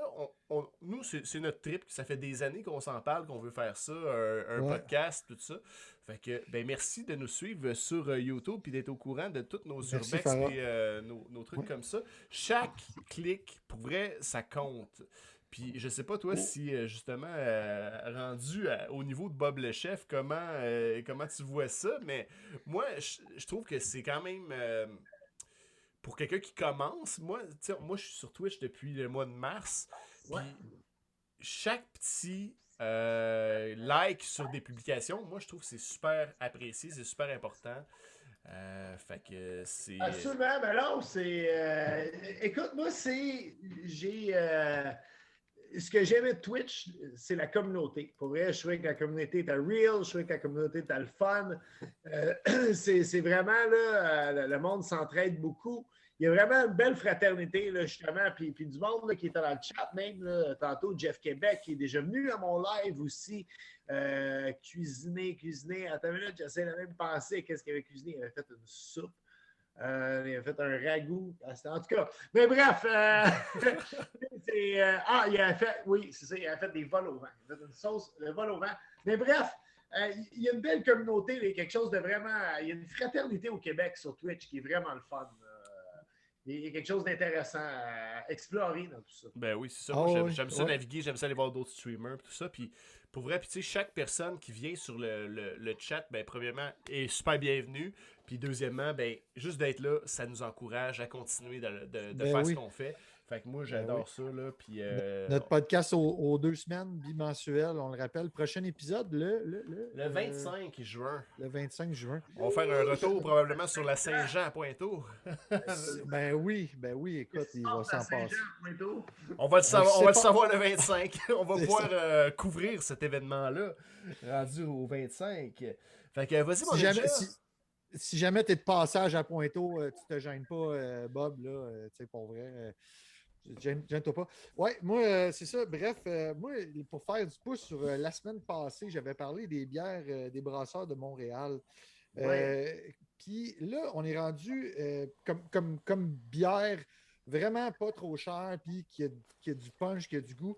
Et là, ils nous ont sorti d'autres variétés. Je suis super content.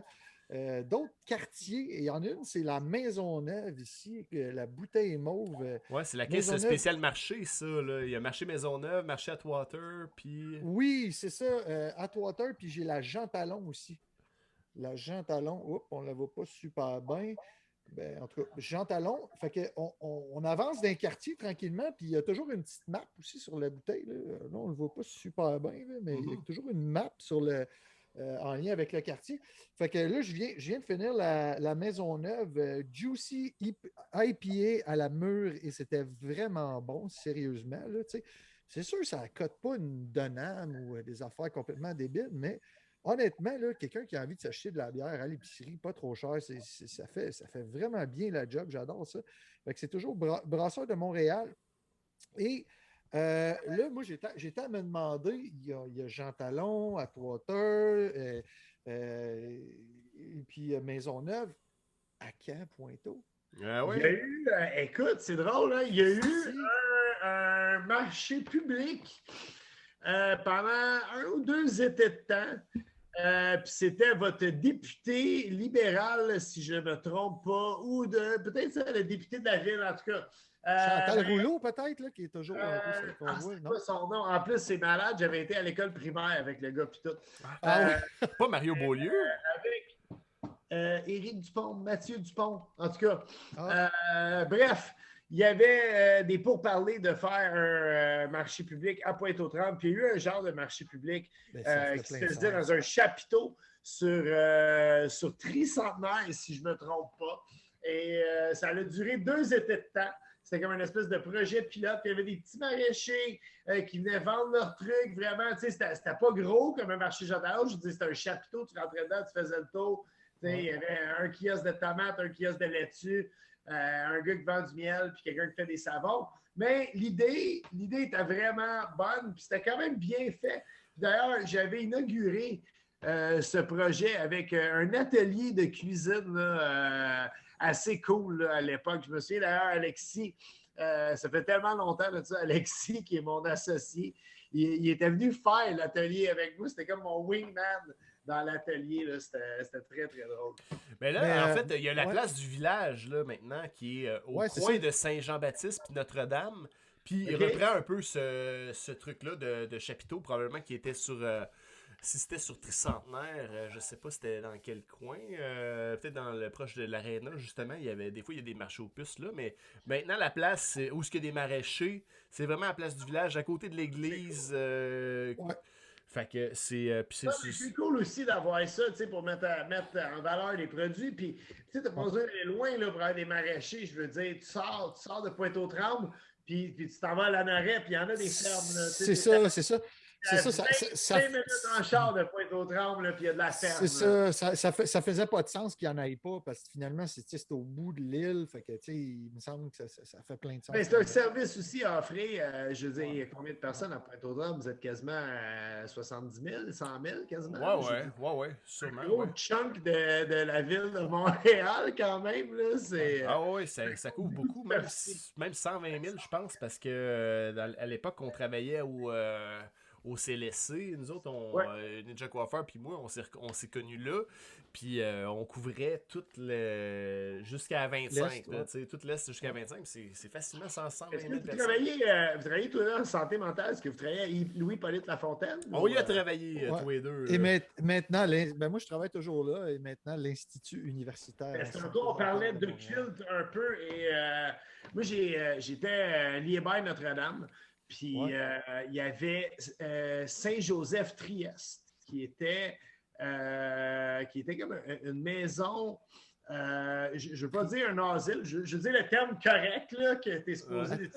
Tu parles de Trieste, le pavillon Trieste Non, mais c'est le CHSLD, là. Ça, c'est rendu un CHSLD. Oui, mais Trieste, avant, c'était complètement sur Notre-Dame, où ce que le port, c'était vraiment là c'était le plus à l'ouest du parc Belle-Rive. Il y avait un gros hôpital centenaire, là, comme un vieux building. Puis ça, ils ont fermé ça quand j'avais à peu près 10-11 ans.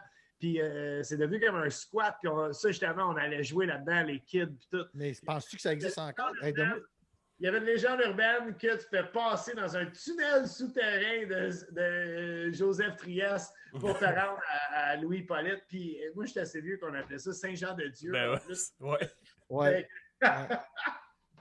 Ça, il y a encore du monde qui appelle ça de même. Saint-Joseph-Trieste, si je ne me trompe pas, c'est rendu plus sur Sherbrooke, plus comme dans le coin d'Anjou. Ouais. Mais toi, l'ancienne place, parce que moi, là, dans notre podcast, on a une petite chronique paranormale. Là, fait que moi, j'irais là, c'est où, là? Tu dis, c'est Saint-Joseph? Mais c'était vraiment sur Notre-Dame, dans le coin là, de Curato, là, pas loin en temps vers le tunnel. L'hôpital Saint-Joseph-Trieste, c'était là avant que ça devienne... ça a fermé, puis c'est devenu plus moderne. Ah, OK. Moi, j'ai ramené mon Ouija board d'un décor. J'aurais été voir. Parce que là, des fois, on y va, on est, comme je disais en intro, on est dans les mystères, l'insolite, l'histoire. Fait qu'on navigue là-dedans pour essayer de tirer tout le jus qu'on peut de Pointeau. Puis de l'Est de Montréal. Fait que là, on commence par Pointeau, puis on grossit là, tranquillement autour de Pointeau, c'est ça. On va peut-être prendre Montréal au complet. Mais là, on va se rendre pas plus loin que Saint-Laurent. Les fantômes aux danseuses sur le club, là, sur Notre-Dame. Chez Larry? Non, pas chez Larry, il passe sur Notre-Dame, le super sexe. Pas super sexe, tu voulais en parler tantôt, mais tu dis on n'ira pas là avec Bob.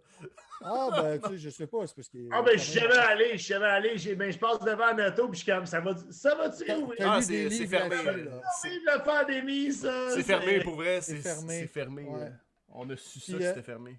Si je te dis Slinky, ça te dit rien, toi, Bob? Ça me dit rien, par exemple. Non. OK, c'est beau. On n'en dit pas plus. Mais Slinky, c'était... Ben ouais, dis-les donc, là. Ah non. Dis-les.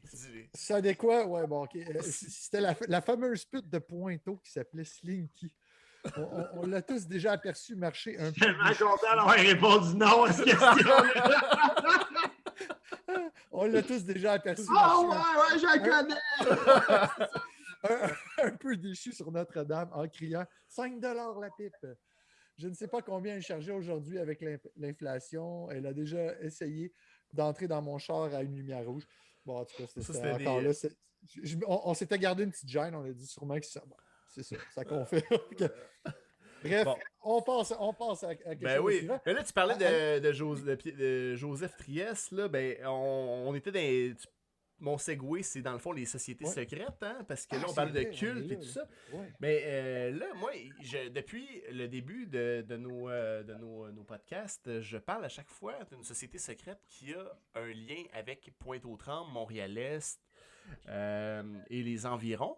Et là, il m'en reste une à parler, en fait, parce que je tire mes informations de l'honorable Pierre Desjardins. Qui a écrit ce merveilleux livre, Les sociétés secrètes à l'œuvre dans l'histoire de la Pointe-aux-Trembles. Et Pierre Desjardins, lui, il est vraiment un archiviste historique.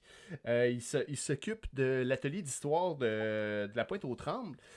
Fait que j'ai pu couvrir là, les différentes sociétés secrètes qui ont eu un rôle à jouer dans le développement de la région ou qui ont eu un impact. On a vu les frères chasseurs dans l'épisode 1. On a eu la loge maçonnique Royal Alexandra. On a eu aussi les chevaliers de Colomb. On a eu la patente, hein, l'ordre de Jacques-Cartier au dernier épisode. Puis là, il m'en reste une à parler. C'est l'ordre équestre et militaire du Saint-Sépulcre.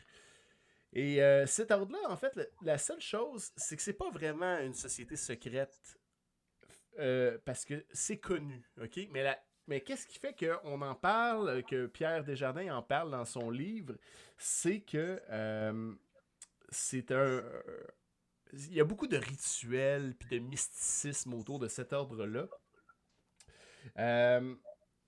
C'est un ordre chevaleresque qui comporte aussi des degrés, donc dans le fond des niveaux de hiérarchie, de grade au sein de l'ordre. Puis c'est beaucoup axé sur des rituels qui sont complexes, qu'il y a du symbolisme, il y a des uniformes, c'est ce qui en fait un peu une société secrète, entre guillemets, qu'on peut parler. Et on en parle aussi parce qu'il y a des pointeliers de marque qui ont fait partie de cet ordre-là. Fait que juste pour vous donner une idée de l'origine de cet ordre-là, ça date... Là, je m'entends en double un peu, Ninja. Peux-tu me dire pourquoi? Oh, non, je ne peux pas te dire pourquoi. Ah, ok, bon. Désolé. Non, mais c'est correct. Peut-être ton Twitch est ouvert, je sais pas, peut-être le son de ton non. Twitch. Non, okay. ça se peut. Je vais checker ça. Non, c'est beau. Ok, mais ça a l'air d'être pas pire, là. Donc, c'est ça. Il y a des gens qui disent que ça a été, au niveau mythique, ça aurait été créé par l'apôtre Saint Jacques qui aurait comme développer cet ordre-là sur le tombeau de Jésus, puis c'est pour ça que ça s'appelle... puis il y a toute une histoire mythique derrière ça, mais la vraie, la plus plausible origine, ça serait plutôt par Godefroy de Bouillon, qui aurait créé ça après la prise de Jérusalem en 1099 précisément. Puis c'est un ordre qui a été... à un moment donné, ça s'est fusionné avec d'autres sortes secrets, puis ça l'a ressurgi dans les années 1877, si je me rappelle bien, 1847. Donc, le pape Pie IX qui a dit que on pouvait restaurer cet ordre-là. Et l'ordre, ce que ça visait, c'est d'accroître parmi les membres laïcs la pratique de la vie chrétienne en fidélité avec le souverain pontife. C'est tout le temps ça. Soutenir et aider pour une aide matérielle les œuvres et les institutions caritatives. Puis encourager la conservation et la propagation de la foi. Hein? Tu sais, toutes les sociétés secrètes jusqu'à maintenant qu'on a vues, c'était beaucoup ça que ça couvrait. C'est, promouvoir la foi, défendre la veuve et l'orphelin, etc. Là. Si tu te collais pas sur le catholicisme, oublie ça. La plupart tous les ordres, là, c'était beaucoup ça. C'était vraiment très, très catholique. Mais cet ordre-là, il était un peu entériné par l'Église, par Rome, finalement. Donc, comment sont arrivés à Pointe-aux-Trembles? C'est ça que moi je veux savoir. Oui, moi aussi. En fait, c'est ça, c'est que... C'est la pizza pâte qui les a. C'est que il y a des gens qui ont été nommés pour participer à cet ordre-là. Puis c'est souvent des évêques ou des personnes en importance qui viennent des milieux aisés qui ont été approchés pour faire partie de cet ordre, pour bien représenter l'ordre issu de l'Église, finalement. Fait que les pointeliers, là, il y a eu, entre autres, là, le premier qui a été nommé à faire partie de l'ordre, c'est le Monseigneur, le curé Charles Baudry, puis qui avait été parrainé à l'époque par un nommé Bissonnette. Il y en a plusieurs, là. Il y a eu Joe Lomer Lambert qui était photographe. Je sais pas si ça a rapport avec les. Y a pas une. Ah non, je me mêle de trucs de photographie. Puis, cet ordre-là, ce qui était important à dire, c'est que c'était un des seuls ordres des sociétés secrètes qui acceptaient les femmes ouvertement. Parce que les autres, c'était toutes des affaires sur le side, tout ça. Là. Eux autres, les femmes pouvaient en faire partie sans problème. Il y a eu, c'est ça, c'est des gens qu'on connaît pas, mais moi, celui que je trouvais vraiment le fun de mentionner, là, c'est drôle parce que dans le livre, ils marquent pas son nom. Ils disent, il y a un dénommé Monsieur Bozic qui était cadre à la raffinerie Imperial Oil. Mais dans son pays d'origine, c'était le comte Bozic, qui était grand chancelier du roi Pierre de Yougoslavie. Fait que ce gars-là, là, il est parti de Yougoslavie, c'était un comte. Il est allé s'installer sa 38e avenue.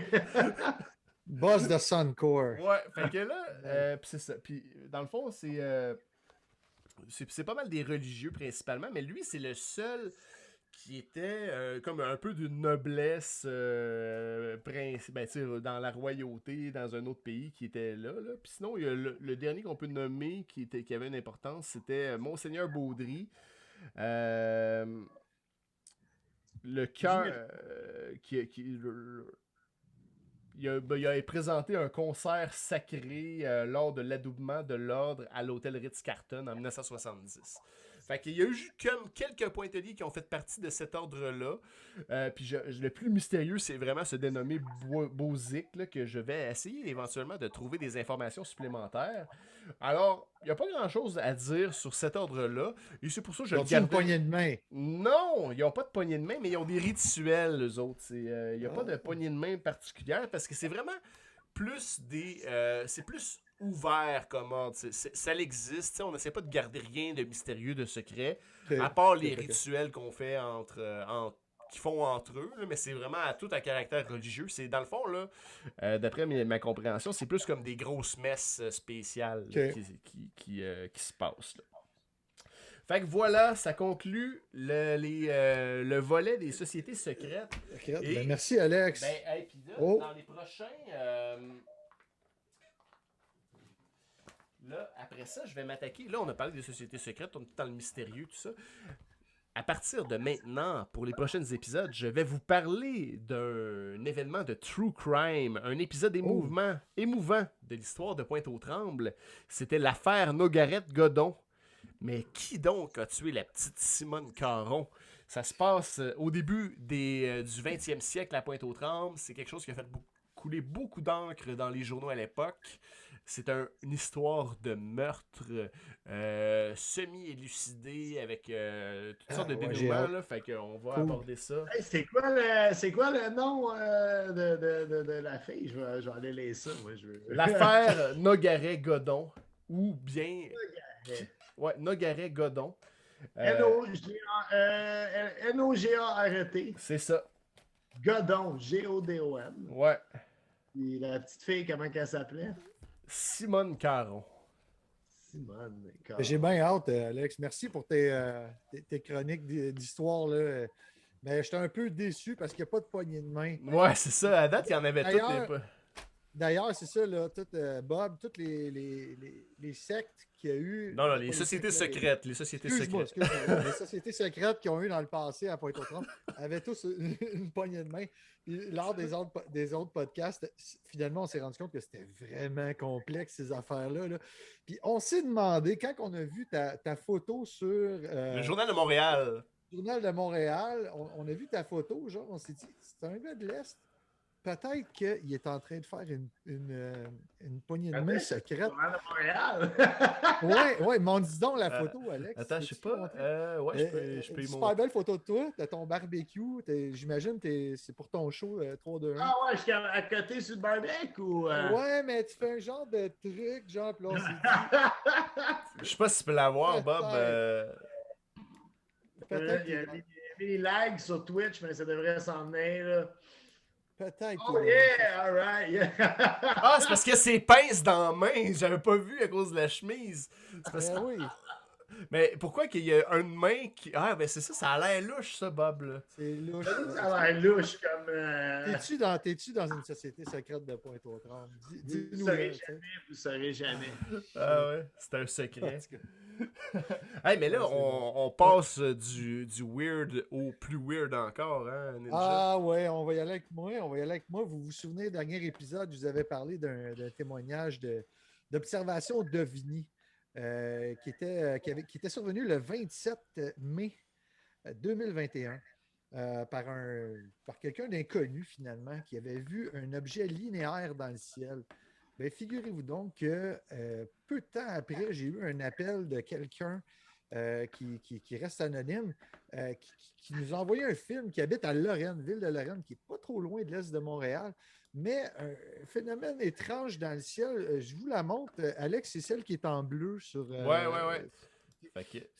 Donc, je vous montre un petit peu Là, on va mettre ça comme ça. Là. Mais Parce regardez. que c'est une mère de famille sur un réseau social. Là. Vous voyez? Puis le témoignage qu'on avait eu, c'était ça un peu. Là. C'était une Attends, espèce je de vais mettre ça. lignée qui bougeait dans le ciel. Fait qu'on le part. Ouais, parle-moi ça. Wow! Hey! Wow! Grand tripeur de ovnis et ces affaires-là. Là. Yes! Fait que là, Ça, c'est vraiment. Là, ça a été capté live quand ça a eu lieu. à Lorraine. À Lorraine. À Lorraine, pas trop loin d'ici. C'est une mère de famille qui a envoyé ça. Ah, je peux bien vous le dire, là, c'était mon frère là, qui m'a envoyé ça. C'était sur les réseaux sociaux. Ah! Puis, peu de temps après, écoute, c'était vraiment étrange comme phénomène. Puis là, on avait eu le témoignage de la semaine passée qui correspondait exactement à ça, une ligne. Eh bien, figurez-vous donc qu'on a élucidé le mystère. Donc, ce n'est plus un ovni, malheureusement. Je vais devoir, je vais faire mon party pooper, puis je vais vous montrer ce que c'est dans le fond. Alex, montre l'autre vidéo. Maintenant, on sait ce que c'est. Attends un peu. L'autre. L'autre. Ça Ah parle oui. en anglais, désolé. It looks super. Ok, un instant. Tu me demandes de la grosse technique. Ah, je suis désolé. Je suis désolé. T'es bon, man. Lâche pas. J'ai Ok. confiance. C'est quoi donc? C'est le milieu. Ok, c'est bon. Non. Ah ben là, j'ai marqué. On voit le nom du vidéo, là, mais gars, je vais le cacher. C'est grave, ça. C'est pas grave. Ouais, mais ça dit c'est quoi? Mais gars, on le met. Sachez que si vous observez ça dans le ciel, ben, vous saurez ce que c'est maintenant. It looks super close. I mean, what Toujours could un it be? phénomène qu'on aurait souhaité qu'il se passe It's dans making Pointe-aux-Trembles, noise, listen. mais c'était pas trop loin. It's a question so many of you are asking. Ah, là, c'est malade. What was that in the sky? Just after 9, slow-moving lights were spotted over western Washington. Good evening, I'm Joyce Taylor. I'm Mark Wright. Glad to have you here. So we can once again thank SpaceX for the show. Here's what our local expert told us tonight. What we actually saw was the 60 Starlink satellites that had just been Ah, deployed. c'était They were c'est still les satellites de low Starlink. orbit. They're still Et clustered voilà, together. So we mystère call this like élucidé. Starlink Fait que si jamais train. vous voyez un You ovni see dans like le a little ciel train qui est of amarché satellites comme all une close petite ligne, together, là, puis qui reflecting bouge, là, sunlight ben, back at us. c'est Elon Isn't that Musk. cool? You may C'est quand même remember something épeurant, similar je trouve ça happened at fucking the end of cool. March. That was also Ouais, SpaceX. J'aurais eu But comme our moins rockets peur deorbit si c'était didn't go des as ovnis, planned, je so pense. it came down Ouais, hein, over c'est the ça. northwest C'est ça, il y a instead quelque of chose in the d'awkward, ocean. pareil. Thanks tu sais, to Colin, all of you for sending tu sais, pictures il and veut videos vraiment and nous for surveiller, looking là, up lui. tonight. Ça, en tout cas. It looks super Aïe, aïe. close. Mais là, ça s'appelle Starlink. Ça, Ouais, c'est des- il me c'est semble pour que ça du web. sonne comme dans le Terminator. Là, Ouais, c'est Skynet. là, Skynet, ouais. Ouais, c'est ça. Non, en fait, c'est pour donner. C'est pour une noble cause, toujours. Hein. Skynet a commencé comme ça. Ouais. C'est pour donner de l'accès à Internet, pas vraiment haute vitesse, là, mais à l'Internet à des endroits qui n'ont pas accès sinon là, au web. Donc, dans le fond, c'est ça. Là, c'est un ensemble de satellites comme ça qui bougent, là, puis ils droppent les satellites. Puis là, ben, peu de temps après, j'ai vu un peu c'était quoi. Là. Fait que voilà, mystère élucidé, ce n'était pas un ovni qui a volé dans l'Est. Là. On décroche un peu de Pointe-aux-Trembles, mais vous nous excuserez. Là, parce que Ben là, ça passait par ici, fait qu'on n'a pas le choix d'en parler. oui, Là, tu sais. exactement. Ben ouais. Mais là, il y a quelque chose qui se passe pas à Pointeau, mais qui se fait un L'Est, peu. c'est quand même grand hein, aussi, il faut le dire. L'Est, ça commence à rue Saint-Laurent, Ouais. ça arrête à l'île du Prince-Édouard. J'aime C'est ça. J'aime ça. large, là. c'est- Ah ouais, mais là, nous, on parle de l'Est de Montréal, là, parce qu'on est Pour dans l'Est l'instant, de Montréal. pour l'instant. Ouais, c'est ça, parce que là, on commence, mais là, à un moment donné, on va falloir, tu sais, quand on va avoir tout élucidé les mystères et parler de tout l'insolite, ben, soit qu'on arrête de faire peut-être ça, grossir. ou on grossit notre champ d'exploration. Fait que là, on n'est pas rendu C'est là, encore, là. Ouais, on est toujours dans l'Est. Ouais, Pour mais l'instant. il y a des choses qu'on peut parler, par exemple, qui sont pas juste à Pointeau, mais qui se passent partout, comme Oui. le 3. Le 3, mon gars, on passe dans la section gaming. Écoute, Alex, il faut absolument... je Oh, montre hey, ça. attends un peu. Hey, il y a Oui, Emilish22 qui vient d'arriver, qui est live from Pointeau. Oh, salut, bienvenue à toi. Hey, salut, bienvenue. tu nous as découvert, je pense que c'est notre première auditeur ou auditrice, probablement auditrice, de Unreal de Pointeau. Ben, cool. Ouais, hey, bienvenue. On est content de recevoir du monde de Pointeau. C'est ça. Mais là, on était rendu dans les jeux vidéo. On est un peu à la fin de notre podcast.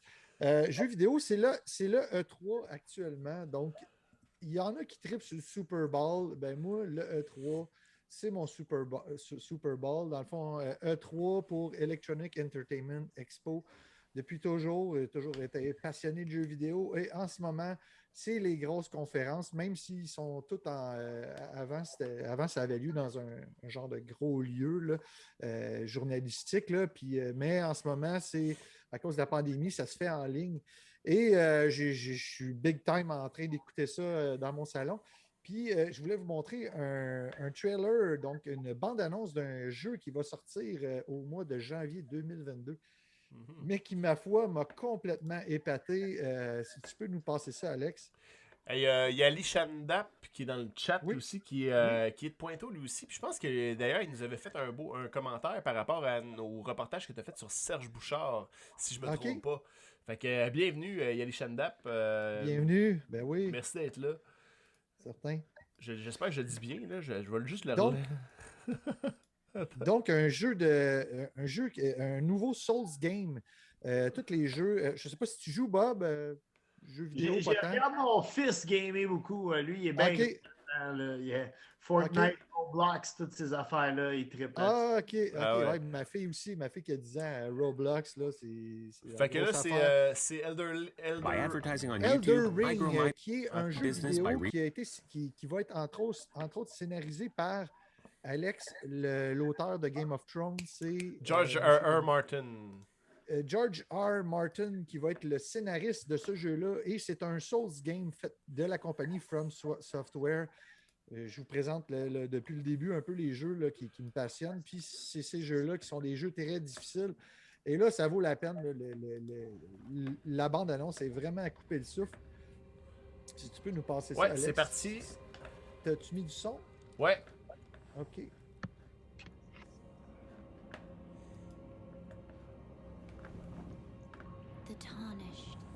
Je sais pas si ça lag un peu. Ça lag. Pourquoi ça lag aujourd'hui? Je sais pas. C'est parce qu'on soit Bob le chef. Fallait que ça donne la main. Je sais pas. Pourtant, j'ai quasiment rien d'ouvert. Ah ouais, ça a l'air quand même beau. Ben, on voit, ça nous permet de mieux voir les détails de l'animation. Ouais. Sachez que ça joue en 60 frames, mais non, là, vraiment, c'est quasiment une honte.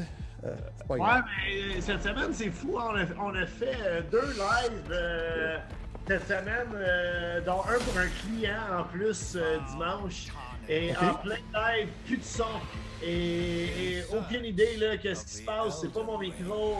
C'est littéralement Facebook qui ont fait Skylink. C'est quelque chose. Ouais, c'est Skylink qui fait ça. C'est la faute c'est ça. La seule chose qui a changé, c'est ça. Elon Musk qui veut prendre le contrôle total de Twitch. Il veut être le ultimate streamer. Ouais, c'est ça. Vous l'aurez su à Radio Pointeau. Ouais, c'est ça. Mais honnêtement, vous irez voir ça, le jeu Elden Ring, qui est la prochaine itération des jeux de la compagnie From Software. Ça a l'air, écoute, c'est complètement la gueule qui te tombe, ça n'a aucun sens. Après les bons plats de Bob le chef, c'est une affaire comme ça qui fait de gros de Madame Bergeron.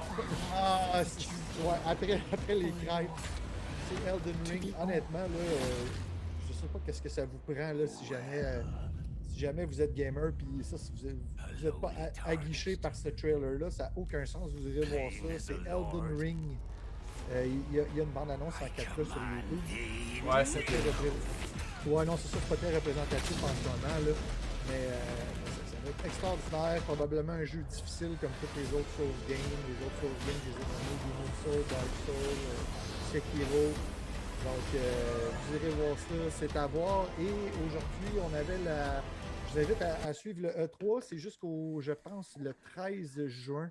Moi, je le suis sur la chaîne, c'est des Français. Il s'appelle Julien Chiez puis Carole Quinten. Les deux ensemble, c'est un couple, ils habitent ensemble là, dans un appart de Paris. Si l'accent français vous gosse pas trop, vous irez suivre ça avec eux autres, c'est vraiment bon. Tout l'événement est suivi sur ils appellent ça un carreau jus. Ils font un short là, avec leur name, là, Julien puis Carole, donc carreau jus ensemble. Sur YouTube, si vous voulez suivre le E3 puis avoir une traduction française en même temps, c'est du monde très passionné des jeux. Là, puis, fait que c'est ça, c'est le E3 en ce moment. Il y avait la conférence de la compagnie Bethesda aujourd'hui qui nous avait donné les Fallout, les Skyrim. Donc voilà, c'était tout pour ma petite capsule jeux vidéo, Alex. Ben, merci Ninja. Yes. Fait que j'ai mis dans le chat le lien si les gens veulent aller voir sur YouTube directement le trailer de Elden Ring. Ouais. Alors, ben, merci pour ça. Donc, on est vraiment rendu à la fin de notre émission d'aujourd'hui. Je vous rappelle que le prochain épisode de Radio Pointeau va avoir lieu le 25 juin prochain. Le lendemain de la Saint-Jean, on va essayer de faire une couverture de ce qui s'est passé pour la Saint-Jean dans le secteur de Pointeau, dans l'est de Montréal. Puis on va jaser de ça. Puis comme je vous dis, on va commencer de parler de l'affaire Nogaret-Godon. Et d'ici le 25 juin, il y a sûrement quelque chose que Bob... premièrement, Bob, c'est sûr qu'il y a son émission qui joue, mais il y a aussi les séries éliminatoires, là. Puis Bob, il est très hockey, hein, je pense, Bob. Oui, absolument. Effectivement, une chance qu'il n'y avait pas de match qui avait lieu pendant ce podcast. Tu nous aurais cancellé. On ne l'aurait pas pris personnellement. Vous n'auriez pas cancellé, mais je ne t'aurais pas laissé aller 2 heures. Je t'aurais donné une période. Ça aurait été correct, ça. On aurait compris, à la limite. Non, je vous blague, pour vrai, là. Écoute, quand je prends une date qui arrive quoi que ce soit par la suite, on vit avec. Et moi-même, qui n'est même pas passionné de hockey, écoute, c'est tellement... tu n'as pas le choix de te faire prendre par la fièvre en ce moment. Là. Non, mais les gens qui sont là encore dans le chat, là, ils connaissent bien ma mère, puis c'est tellement drôle parce que quand on a battu l'autre soir, Winnipeg, il était quand même tard, il était 11h, le téléphone a sonné, je pense que ça doit être un de mes chums, puis c'était ma mère qui était tellement excitée. Elle était 80 ans et elle était tellement excitée que le Canadien gagne. C'était de toute beauté voir ça. Fait que Bob, c'est quoi tes prédictions? Écoute, je vais continuer à dire que le Canadien ne gagnera pas. Okay, j'ai dit ça depuis le début. Puis ça porte la psychologie contraire. Ça écoute, je te dis même pas si c'est de la psychologie inversée. OK? That's it. C'est ça la prédiction. Reste avec ça. Il gagnera pas en combien de matchs là, en demi-finale? En demi-finale. Ils vont se faire éliminer d'une shot, 4 matchs. Ah ouais? OK, vous l'aurez entendu ici à Radio Pointeau, la prédiction de Bob le chef. On espère que ça va se réaliser, hein? C'est ça déjà? Absolument. Avant de finir, là on a parlé de jeux vidéo, de plug et tout. Ton vin? Ta bière? Absolument, yes sir. Oui. Si je pense à Pointe-aux-Trembles, j'essaie de les emporter. Mon gros bébé là, de l'année, le 20 d'entrain, disponible dans toutes les dépanneurs et épiceries. Oui, j'en ai déjà acheté chez Maxi à Pointe-aux-Trembles. Malade, et voilà. Très bon. Un nouveau rosé là, qui est dans une tablette qui est vraiment bon. Pour vrai, là, je l'adore. Oui, fait que super. Merci Bob pour la suggestion. Plaisir, hein? Si vous ne savez pas quoi vous acheter à boire cet été, les vins de Bob le chef, je suis sûr que vous allez être satisfait de ça parce que le blanc, j'ai goûté, était excellent. Même j'en ai acheté 2 fois, puis là, à un moment donné, je dis là, faut pas que je n'achète trop souvent parce que je finis la bouteille trop vite. Fait que vraiment, du bon vin. Merci Bob pour ta participation à l'émission de Radio Pointeau d'aujourd'hui. Ça me fait un gros plaisir, c'est tout le temps le fun de renouer avec ses racines de l'Est. Ben oui, certainement. Puis je veux remercier tout le monde dans le chat qui ont été là. Merci à Farah de s'être abonné à notre chaîne YouTube. Sinon, on a eu la Zone Barbu qui nous a suivis, ACGC et GFQC. Donc, merci pour les... puis Bob lui-même aussi qui nous a... l'anarchie lunaire qui nous a fait un follow. Fait culinaire. C'est ça que j'ai dit? Anarchie culinaire? J'ai entendu lunaire. Là. Culinaire. Anarchie culinaire. Excuse-moi, Alex, excuse. Ben non, j'essaie d'articuler le mieux possible, là, mais il faudrait Non, que mais c'est parce que je pense qu'il a manqué une syllabe, fait que j'ai entendu lunaire. Ah, bon, fait que- Ouais, c'était weird. Fait que- Ça serait un livre quand même qui pognerait. Des space cakes. pis tout. Ben oui, Jean Soulard, là, il en a fait un, là, un livre là-dessus. Oui, là. absolument. Oui. Puis moi j'ai déjà cuisiné avec du cannabis. Je ne le referai plus. Mais il y a une SQDC qui ouvre à Pointe-aux-Trembles là, bientôt. Ah, Ça quand de même. Ouais. J'ai lu ça dans des livres. Ben non, on l'a vu, tu l'as couvert l'autre fois, là, tu l'as pas juste Ben dans les non. livres. J'ai passé devant, il est en train de faire des rénaux en dedans. Fait Ah, que, bon. ben oui. Et puis merci à tout le monde dans le chat qui a été là du début à la fin. Farah Legros, il nous dit cuisiner avec de la farine de chanvre. Ben, sûrement que c'est faisable, là, mais. Oui, effectivement. Faut juste. Google va mieux te guider que moi là-dessus, par contre. Là, yeah. Bon, ben c'est à suivre pour la farine de chanvre. Si tu fais une recette, Farah, tu nous ramènes ça à Radio Pointeau, tu nous en parles. Puis tu nous dis qu'est-ce que ça goûtait. Alors, merci tout le monde. Qu'est-ce qu'on fait pour la fin? On met dessus un outro. On n'a pas d'outro. Il faudrait qu'on en fasse Pas ça. encore. Ça va arriver. On va la ça rajouter sur arriver. la version audio du show, là, mais en tout cas. Ouais. Sinon, on va aller se faire un petit raid. C'est vrai, j'avais oublié, c'est mon bout ouais. préféré. À qui on va faire un raid? Là, Il y a Al Frank qui est là. On a parlé d'Al Frank tantôt. There là. you go. Puis Al Frank connaît beaucoup de monde qui sont dans le stream en ce moment. Fait que tout est dans tout. Moi, je vous suggère d'aller sur Al Frank. Bon, C'est ben, ma oui. suggestion personnelle. Ben oui, c'est clair Hey, qu'on merci va voir, Simon Banville qui nous follow. Ouais, il nous follow sur YouTube, sur Facebook. Twitch. Je sais pas pourquoi que. Bon, L. Frank, il joue à Déjà. Chivalry 2. Fait qu'on va lancer le raid avec nos. Version bêta, ça. Chivalry 2, ça vient de sortir. C'est pas sorti encore. Version bêta. Voyons voir. Jeu en ligne. Fait qu'on a 12 spectateurs qui nous jouent, 13. Merci à tout le monde d'être là. Alors, on lance le raid. Merci tout le monde d'avoir été là encore une fois à Radio Pointeau. Et on se redit au 25 juin prochain. Et sinon, vous pouvez continuer à suivre 400 cases pour voir mes projets de BD et dessins durant la semaine. Merci et à la Merci, prochaine. Bob. Merci Hey, Bob. merci à vous autres. Merci Au Ninja. plaisir. Bye. Salut.